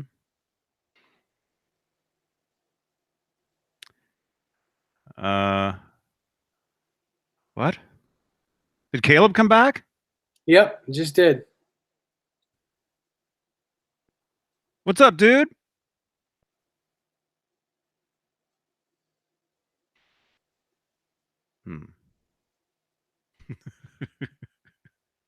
Yeah, I don't know. Citizen Kane, I'm being OCD. Mm-hmm. Oh yeah, James, what kind of question do you have for me? my OCD is horrible. Caleb, what do you think about that, man? What do you think about a Van Halen tribute that looks like 1982 that looks like 82 Van Halen playing Why Can't This Be Love? Is there just something just wrong with that?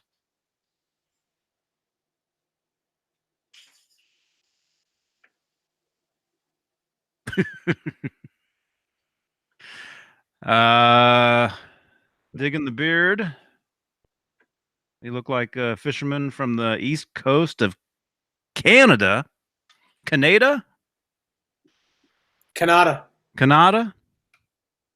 Yeah, the other day when Rob and I were on, I just had a black shirt and I had the beard and the hat, and that's something I had said then. Mm-hmm. Was I thought I kind of looked like a fisherman or something. Mm-hmm. James Abrams says, I have plenty of strats, but always seem to be chasing the Clapton sound. Any tips? Yeah, get a Clapton strat. Get a Clapton strat and a Fender Tweed Twin.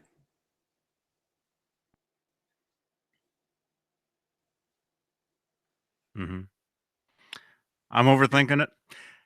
Yeah, I know. And yeah, that's Howie's Howie went swimming earlier. He's in a Speedo.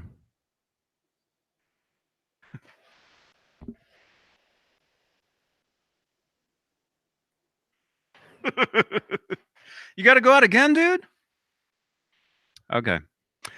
Yeah. All right. So James Abrams says he has a Crash strat. Is that a real one? One that costs like, I don't know, I think they were $12,000 or so?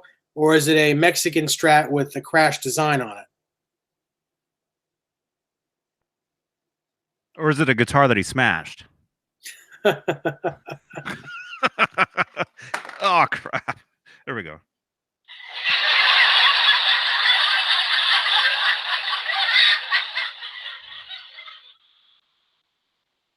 I got to take Howie out real quick. Okay. Otherwise. Nice. I'd like to do that myself. Here. Oh, I did it. It's a Clapton Strat that had a custom paint job.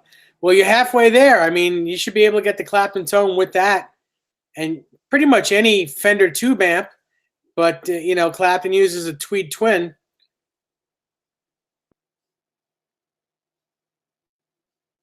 Wouldn't help to have his finger. It wouldn't hurt to have his fingers either.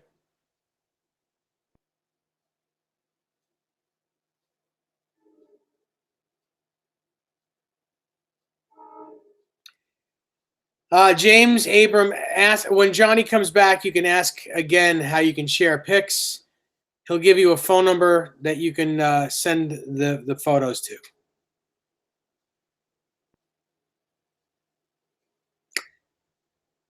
Hey, Soda Pop. Yes, now there's only one.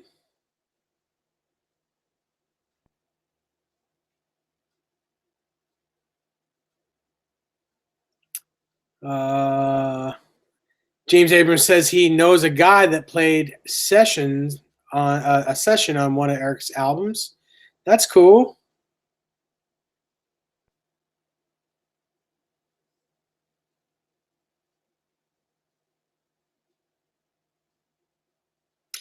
Yeah, Soda Pop, there is an S in my name. That's all right. Blackie DH, no problem, anytime. I hope the EVH amp is working out good for you.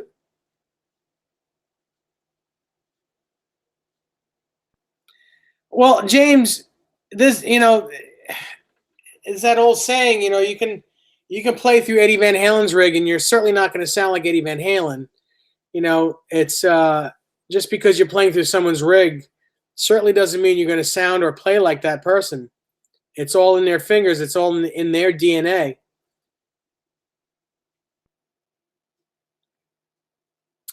Ben Coombs, the ETA on my swirl should be by the end of next week. Amanda, I will give Desiree your best. She's healing, but very slowly. Shauna, Snickers is, I guess, in the kitchen, and Desiree's doing okay. She's got a bum foot, so she broke her toe, and her foot's black and blue.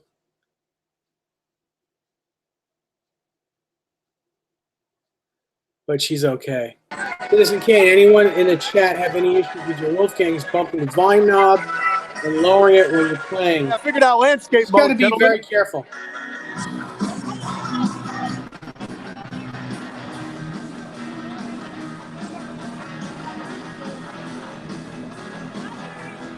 Is that better? Okay.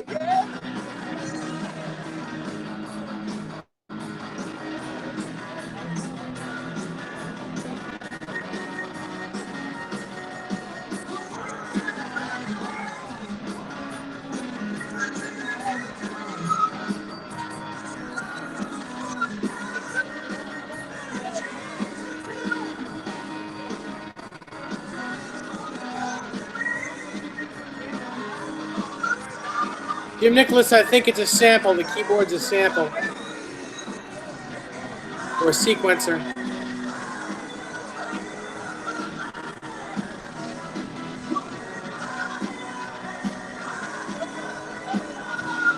Yes, Pork Chop, Eric Clapton does have neuropathy in his hands.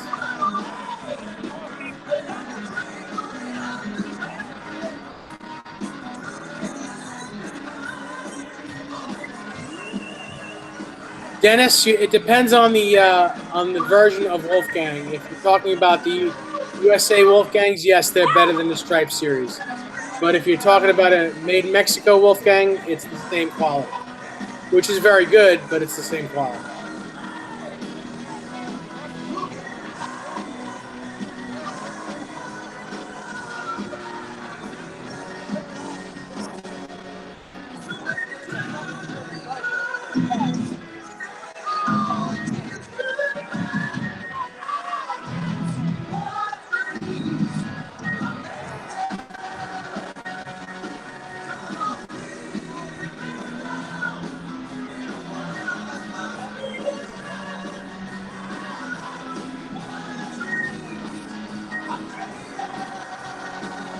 Oh, here we go.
John BL, I'm thinking that drum kit is a house kit.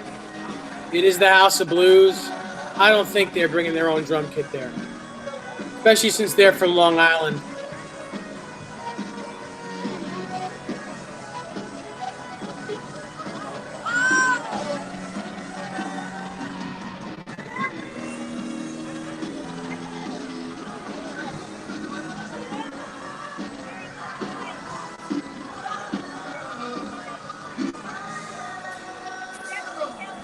Oh, Dave's here to ruin the party with his red pants on. 51-50's over.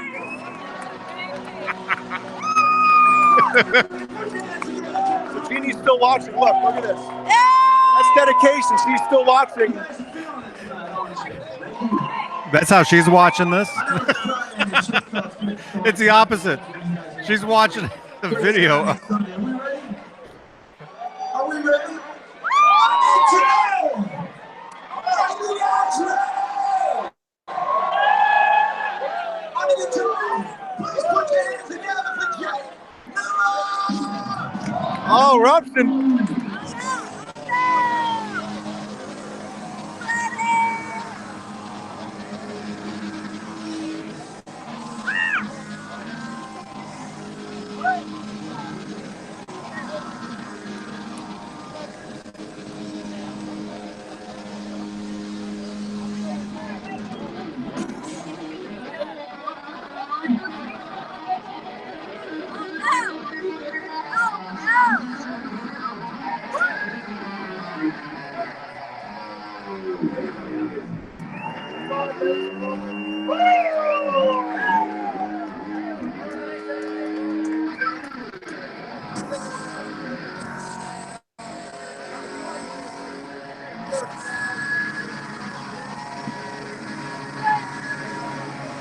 Edward! Get your arm out of the way.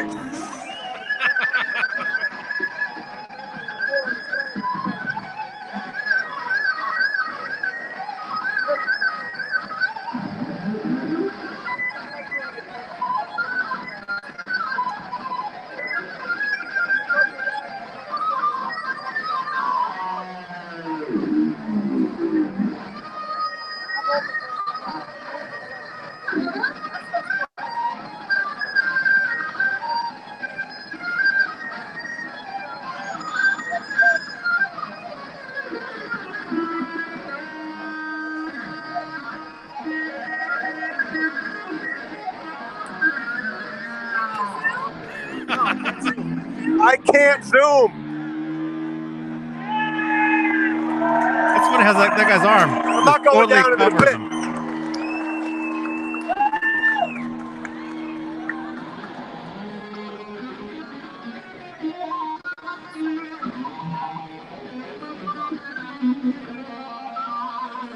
Film that guy's camera that's zooming in.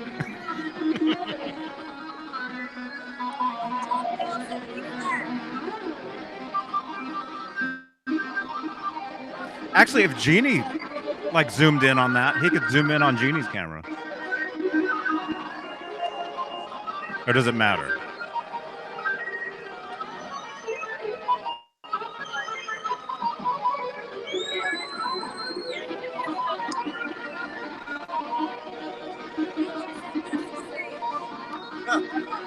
Yeah, how come Jay's not up in front? Man.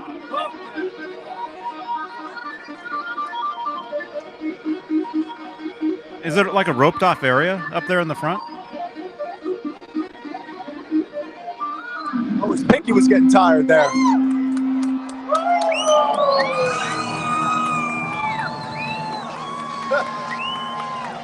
Dave TV. Roth comes out and dances around, and then Sammy comes out, and then he leaves, and then they play another Van Hagar song.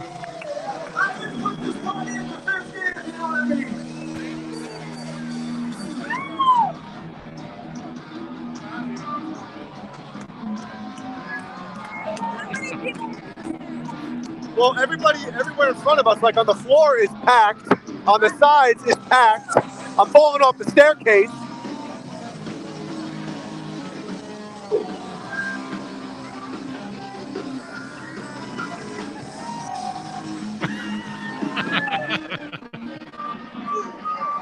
Ooh!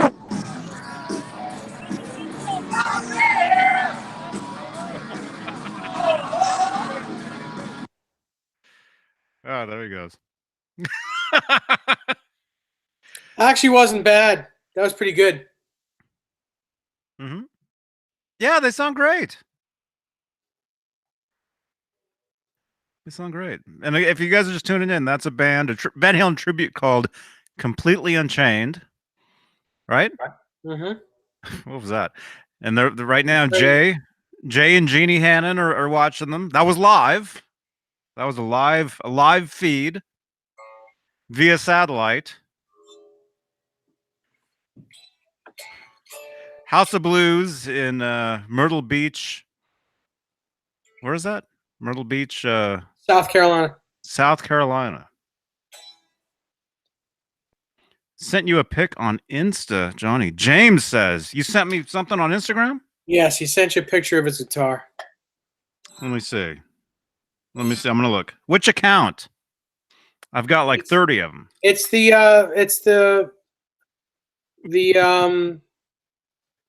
phone number that you normally give out. Huh? But that's not Instagram. Let me see. Okay. Let me see. I got 23 hearts. I'm tagged. Somebody tagged me in something.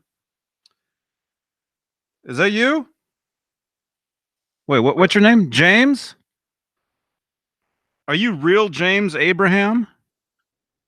Is that it? Abram? 2 minutes ago. Oh yeah, you tagged me in this. This is you? This is your stuff? Here is real James Abram. Right there. Cool. You got a cool keyboard. You got a cool acoustic. Cool guitars, man. Awesome.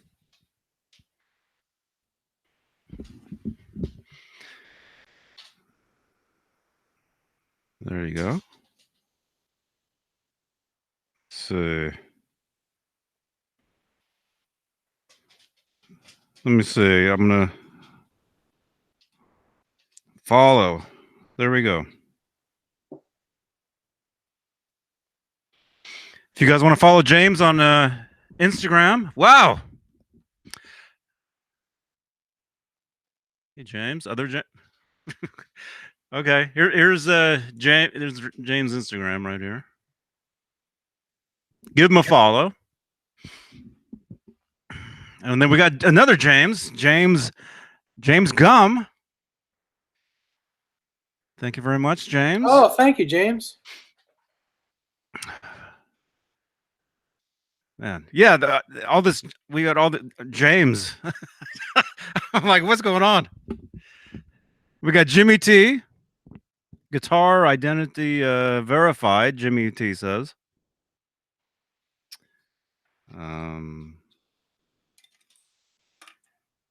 But yeah, actually, everybody, if you're on Instagram, what's your Instagram handle? Put it in the chat. Just put type Insta and then type your name like this. And everybody Uh-oh.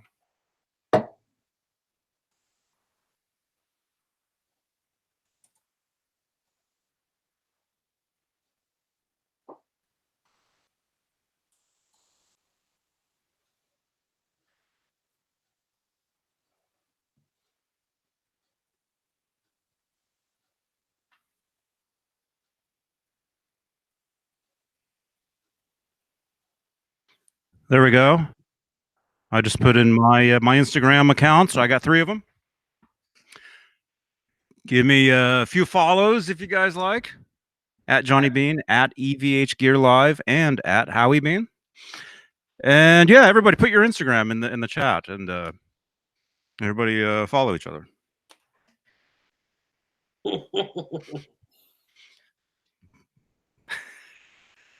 Don't you have an Instagram? Yes, it's David Nesdall. Mm-hmm. You post on there. I see your posts. I do. I see them.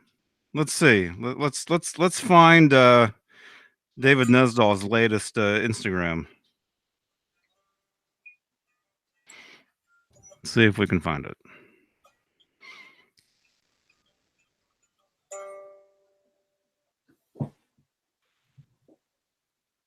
I reposted Jared Frost's picture today. Cool. Right here. The did we ever talk about those shoes? We did, didn't we? Yep, we did. Right there. Those are cool. Jared Frost. If you guys want to follow Jared. Can you see that? Can you read that? Guitar. 1768. Guitar 1768. That's Jared Frost. John BL wants to know what's in my toolkit for setups. I have a whole workbench with almost every guitar tool you can imagine. You know, I've got everything you need. I don't have any pictures of it, but it's a full-on bench with all, you know, every tool that that a guitar repair guy would have. Mm-hmm. Like one of these things. I've got a few of those. Yeah. You got it. You got to have at least several. Here's David Nesdall on Instagram. If you guys want to follow him, he looks like that. There's a few of his latest. I don't have a lot of posts. His latest pictures.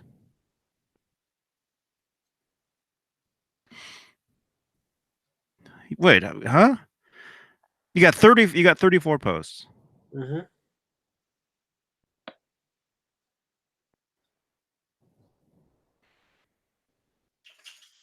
Mm-hmm. I love Instagram. I've been on Instagram for years. At least 7 years. Cool. I'll just show you guys real quick if you want to follow my accounts. There's the one I dedicate to Van Halen stuff, Van Halen guitars, EVH Gear Fans Live, it says. Mm-hmm. It's at EVH Gear Live. And then Metal Mike is on Facebook more. Johnny Beane. Here's the Johnny Beane account. Mm-hmm. Looks like this. It's why is it blurry? I don't know. Are we leaving right now, or do we have a second for me to go into my my repair shop and show the bench and all the tools? Oh yeah. All right, I'm gonna sign off. I'm gonna sign off on the computer and get on my phone. Okay. Awesome. So we'll do a little thing. All right. Awesome. Right back. David Nesdall Cribs. All right, here's my my other Johnny Beane. If you want to give me a follow over there, that's my main personal one. I try not to go crazy with the Van Halen over there. Do a lot of guitars. A lot of studio stuff. I've been in the studio a lot. There's Howie sleeping. And then, real quick, here's Howie's. Howie's Instagram. Howie Beane. Looks like this. There he is. Here's a few of his pictures.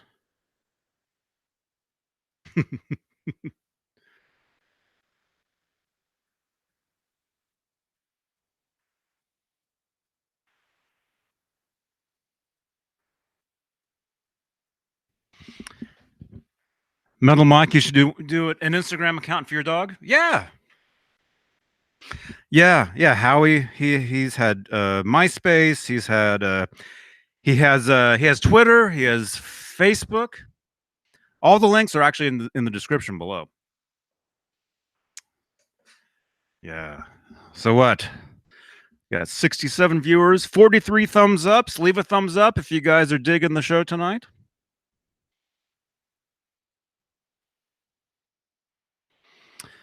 Any Howie live broadcasts coming up? Jimmy T says. Hey. Oh, were you wearing glasses before? Is this a different Dave? No, it's me. It's me. Let's see if I can. All right. So this is my my hobby. Airplanes, metal. These are all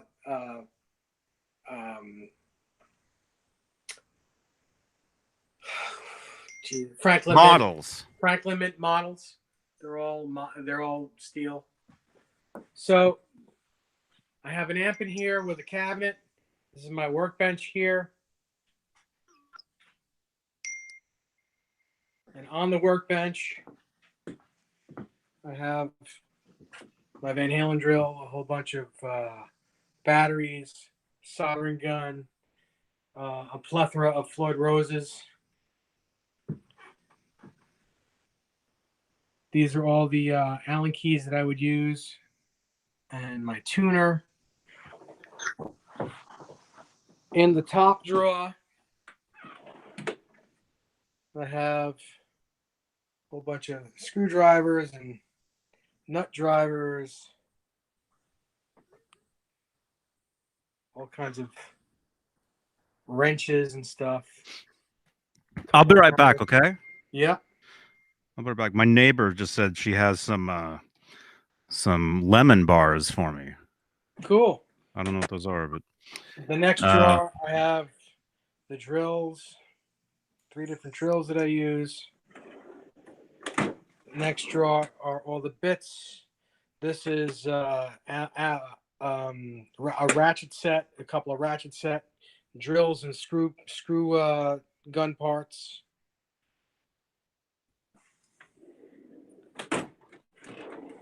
A couple of heavy duty screw guns.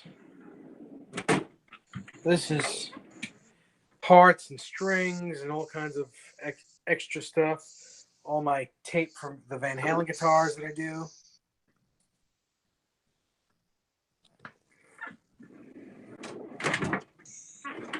And here, these are the fret files.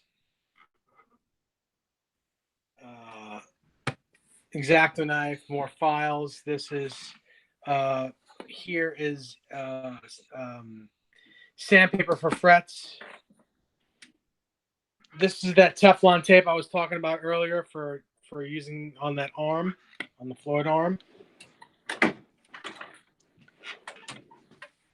Just some wrenches, different wrenches. This is a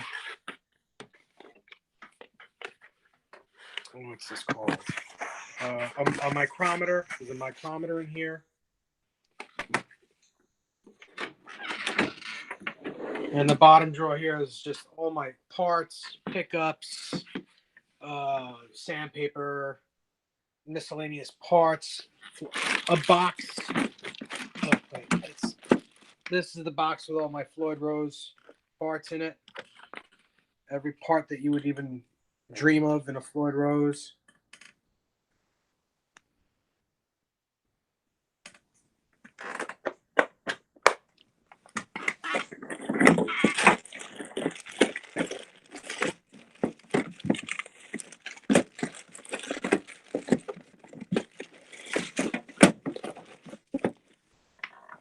Let's go over here. And that's it. That's it, really. Again, I don't have the chat up over here, so I don't know who's saying what. But that's what's going on. That's the room. And, you know, I'm in here probably for a good 2 hours every day. Yeah, it's a lot of fun. I set up a bunch of guitars. Here's a great picture. Hang on a second. I'm going to show you this picture of Eddie Van Halen. That was given to me. I think we all have that same picture. I think Eduardo gave that to us. And I can't live without that lamp. That lamp lights this whole desk up.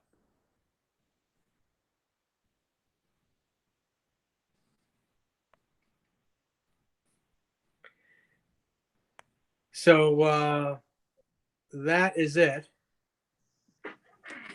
And we'll, you know, as soon as Johnny gets back, I'll get to the chat and I'll be able to read your comments if you guys have any. So just give me a few, and I'll be able to do that. I'm sorry I can't answer your questions at the moment. So what I was doing. Oh, hang on a second. What I was doing earlier today was working on these Floyd Roses. Hang on a second. God, I'm sorry, guys. I was working on these Floyd Roses here, putting that that assembly on. Now you can actually see this better. So the top is a nut here, and then there's a lock nut underneath, and there's a washer on the top and bottom here. So yeah, and it works really good. So it makes this look like a whale tail bridge. It's just an '84 reissue. And here is this one is actually from the '80s. This one's in great shape. I did it to this one as well. But this is actually from the mid '80s. I think this is from 1984, '85. And the arm is actually different. It's not as bent, like Rob Johnson was saying. This arm is an original arm, but it's not as bent as the newer arms.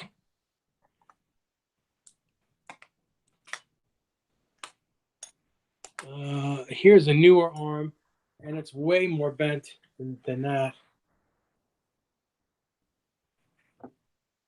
It's a vintage style arm, but it's really bent.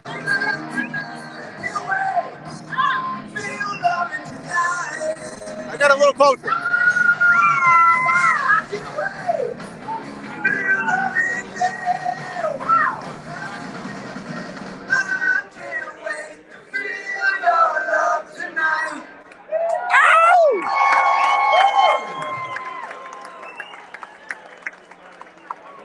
What's coming next? What are you thinking? So I'm going to share something else with you fine people. You guys want to hear a Roth story or no? The military. Anybody who's served in the military, police department, anybody. See, I know what you do because I just got back from Abu Dhabi and played for the troops. It was very cool. Something we never turned down. We went to Kuwait last year, but I don't think anybody really understands what goes on with these kids and these adults that help us do what we do every night and have a good time. Yeah! Anybody. The military police department, these fire. You guys have no idea. We've been there twice. We plan on going back. And I think class parents are here. She was very kind to us. We love you, Doreen. We're here. Wherever our parents are. Thank you so much for coming out. We got a couple more, and then we're going to get the flock out of here, ladies and gentlemen. We are Completely Unchained. On the bass guitar vocals, one more time. Can you guys get nice and loud? Oh, snap.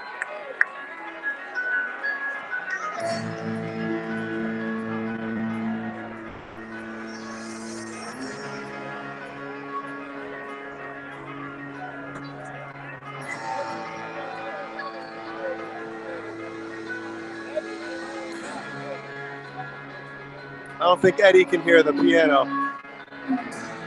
I can feel it.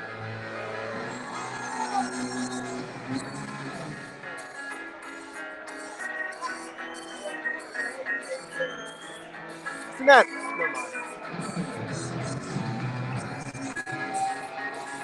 There you go.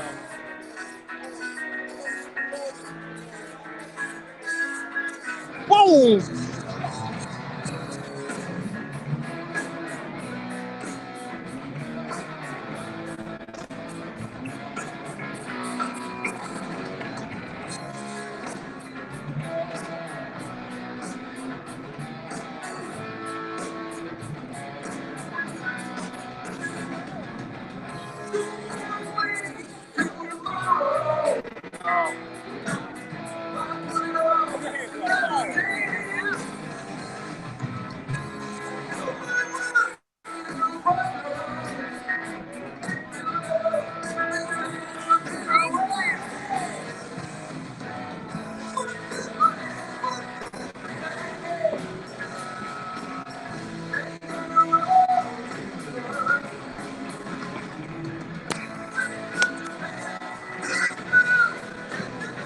I don't envy anyone that has to sing Sammy Hagar, man.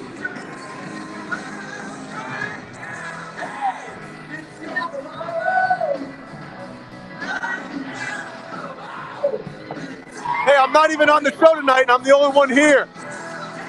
No, I'm here. I'm here.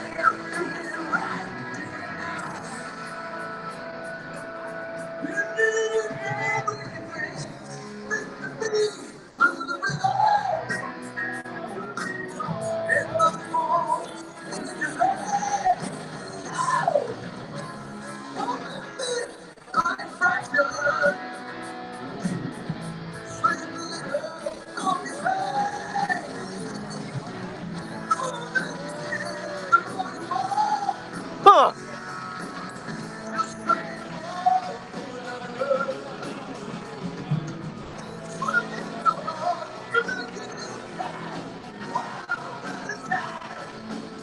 Oh, snap. Dave is on stage for a Sammy song.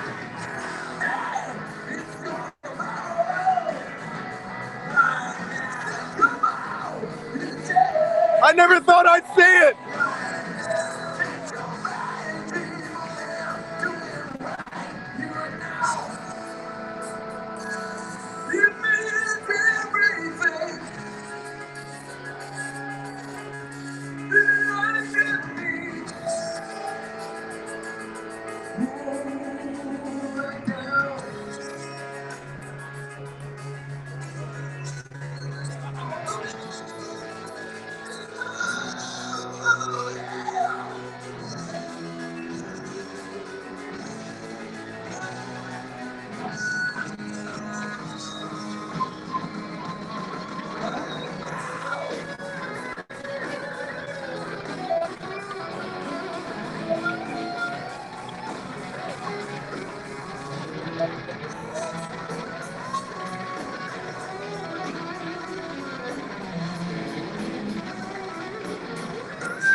hard to say.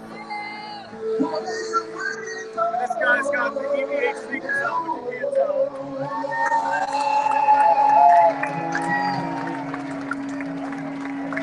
You guys want to hear one more before we get out of here?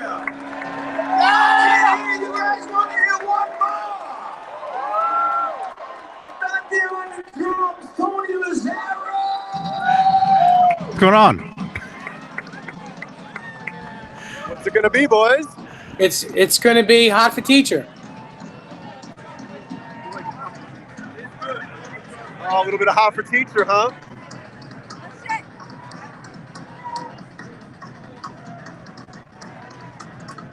Want me to stay on for this? Huh? He can't hear us though, can he? Yeah.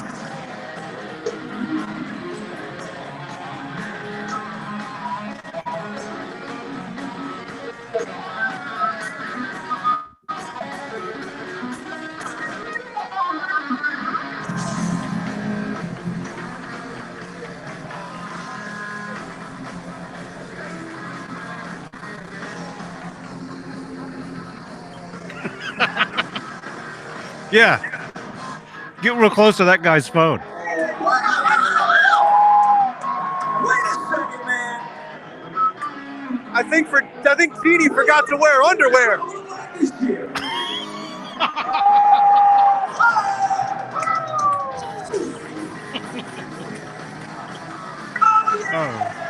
Oh my gosh.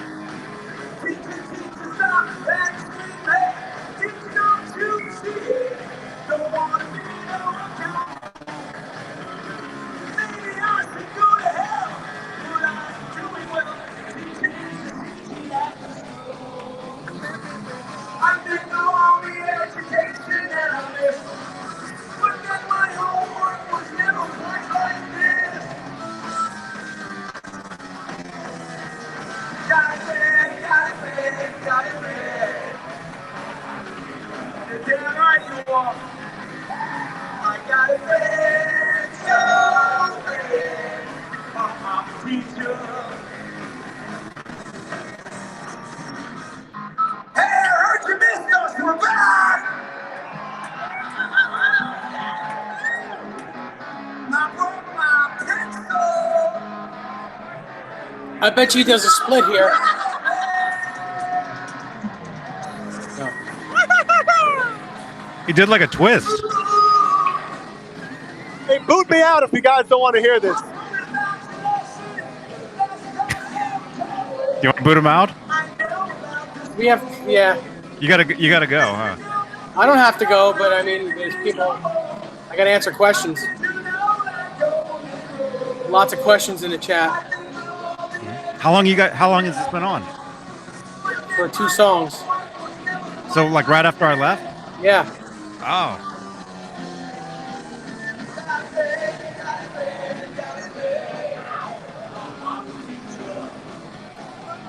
Anybody want to pull out some library tables?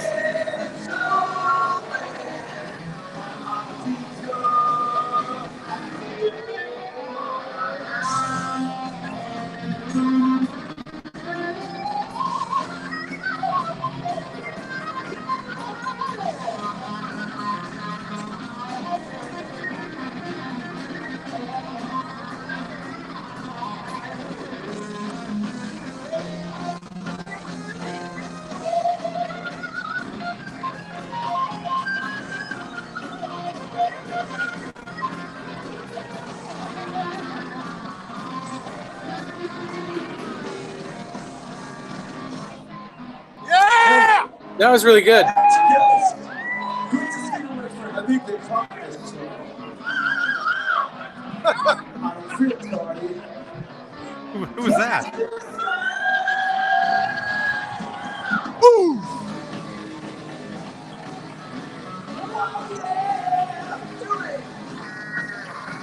Got it bad, got it bad, got it bad.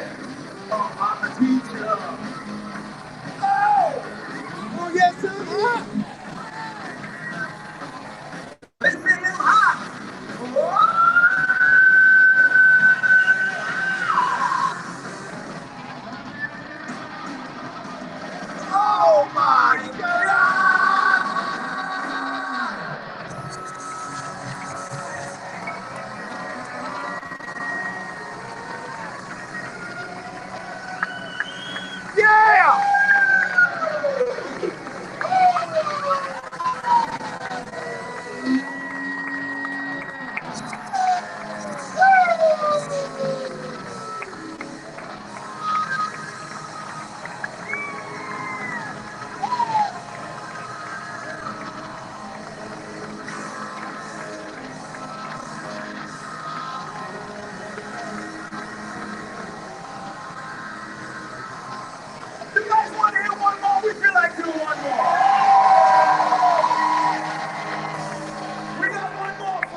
Unchained. Otherwise, I'm leaving.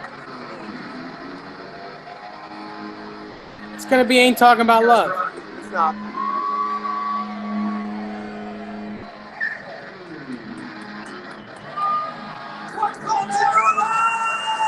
Wow.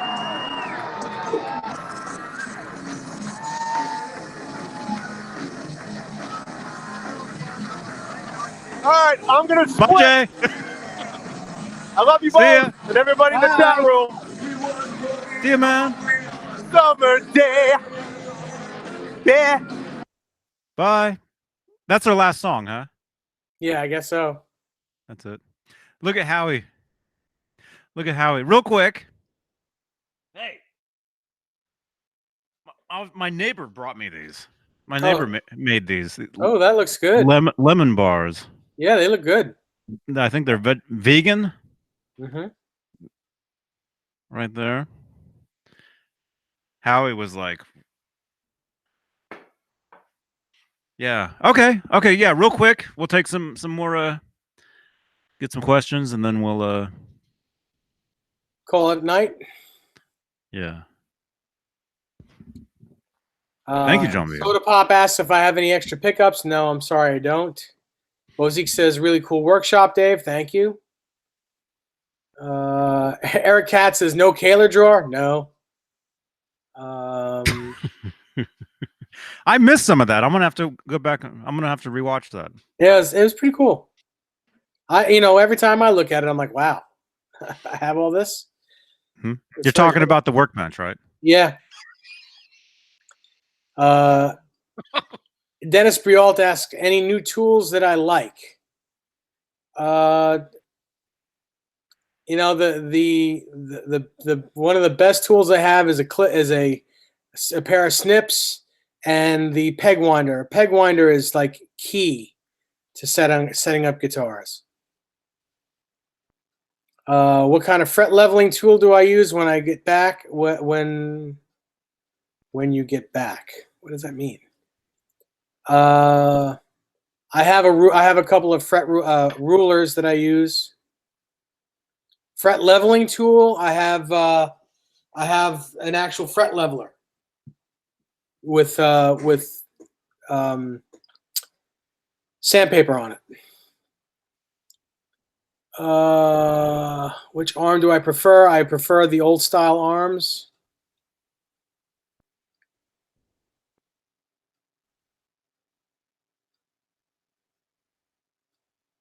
Zach Thong says, very cool workshop, David. Thank you.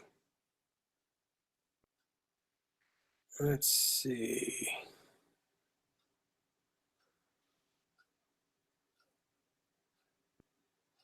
Pork Chop SRV says, I'm inspired with your workshop, Dave. I've been building mine up. Don't have anything close to yours or the nice toolbox.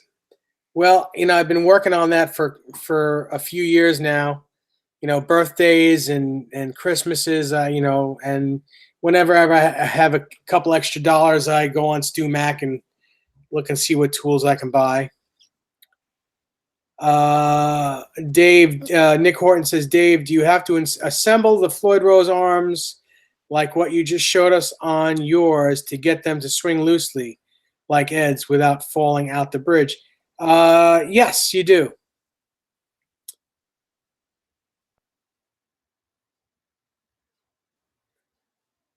Rando wants to get back to Dave's bench.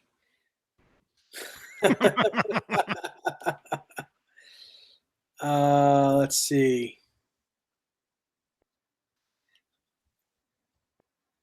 Metal Mike says it's a nice workstation. Thank you. That's basically it. That's what we're up to right now.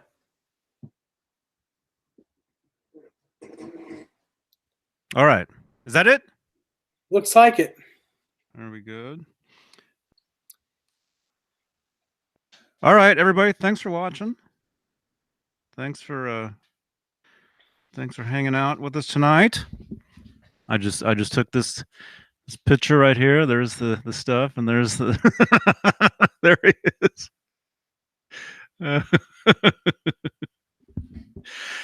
That'll be up on Howie's Instagram, so make sure you guys follow Howie over on Instagram @HowieBeane. All right, David Nesdall, good to see you, man. Thank you. You too. David Ennis, those were calipers, not my. It was. I think it was a caliper with a micrometer on it. So it's one. It's both. Johnny has the same one. It's the one that you. It's like I believe David Ennis didn't David Ennis give you a micrometer? Mm-hmm. Yeah, it's the same one, David. It's the same Same one. exact one, David. Awesome. David Ennis, thank you again so much, man. Thank you for everything. Really, really, really appreciate it. All right, everybody. Bozique, Sean, Dennis, James Gum, thank you again, man. Thank you. Thank you, everybody that supports the channel and the fun and everything. Scruffed, MF, Amanda Cones, Rando, Metal Mike 50. Everybody, we'll see you guys later. Subscribe to the channel. Click the bell so you get notifications. So you know every time there's new content or liveness. Yeah. There's a lot of that.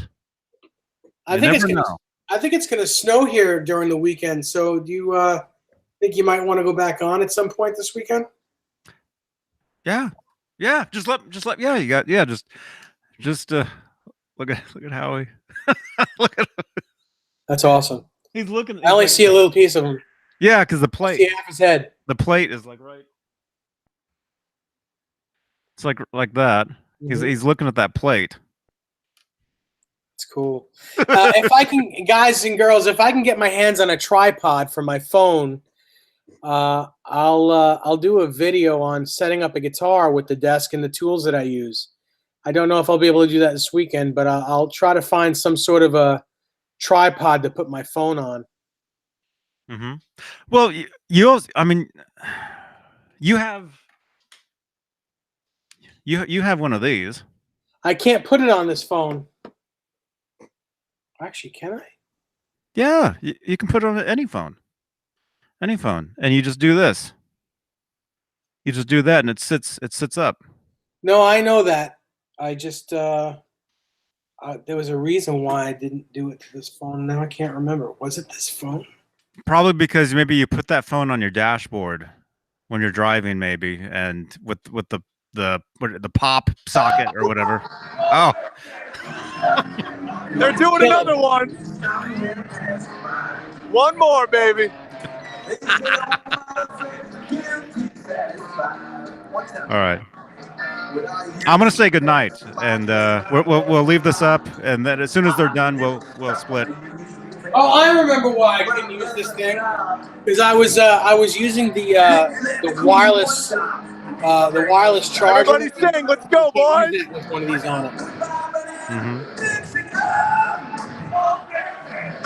So I'm gonna say goodnight. I'll end it once he's done. I'll end it. See everybody later. Yeah, maybe we'll be live this weekend.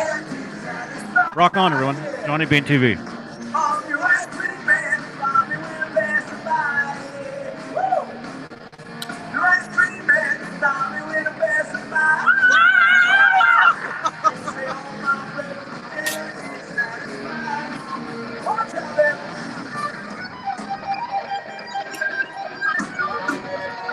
I need Caleb to play that lick.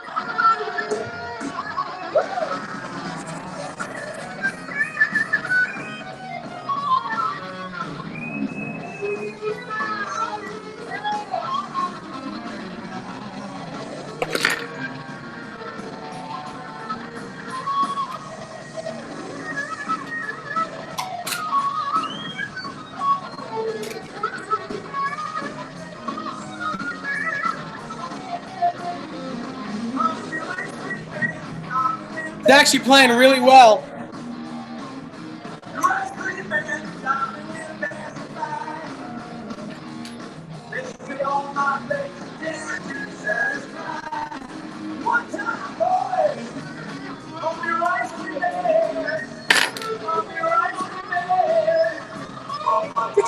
Johnny!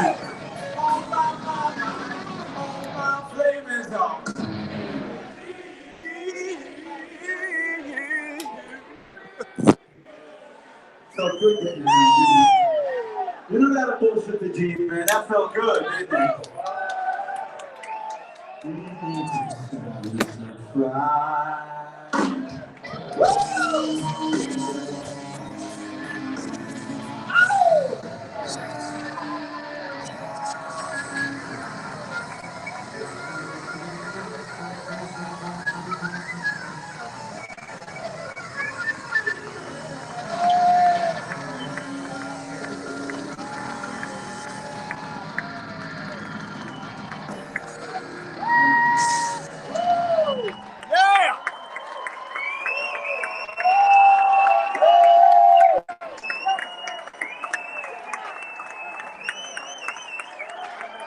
Don't forget to go to our fan page, click like on the Completely Unchained button, and before we say goodnight, you know what's going to happen. We're going to do one more. We ain't gonna do that. 4 encores so far. I got a funny thing. I think we are doing like a meet and greet, so I think the party's open. We're going to hang out a little bit. I want to talk to some friends. I want to talk to some new fans. But you guys, give yourselves a nice round of applause. You came out, you kicked ass. It's raining, it's Friday. It's got to be Unchained. The D-Tuna is out. Yes!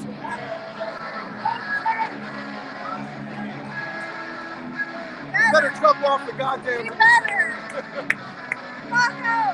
All right! Yes!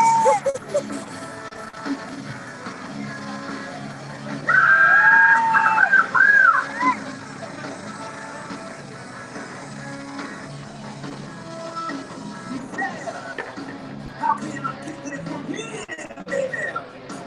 Now here I'm going. Oh, the crowd's getting rowdy.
Hey, Beanie, those pants are you.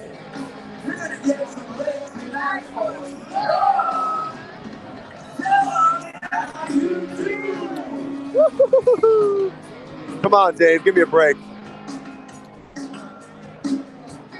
Come on, Daddy. In the house of blues in Myrtle Beach, the bridge one way coming home.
hang out. I think we're gonna hang out, get ourselves a drink, a little something to eat. You guys have been great. Don't forget, go to our fan page, Completely Unchained.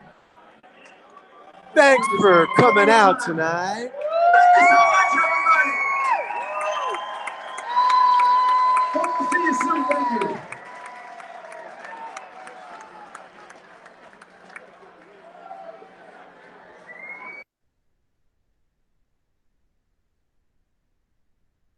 Well, there it is.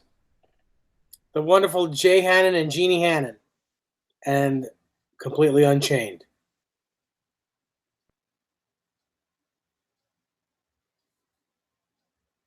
It's actually a good show. Wasn't bad at all.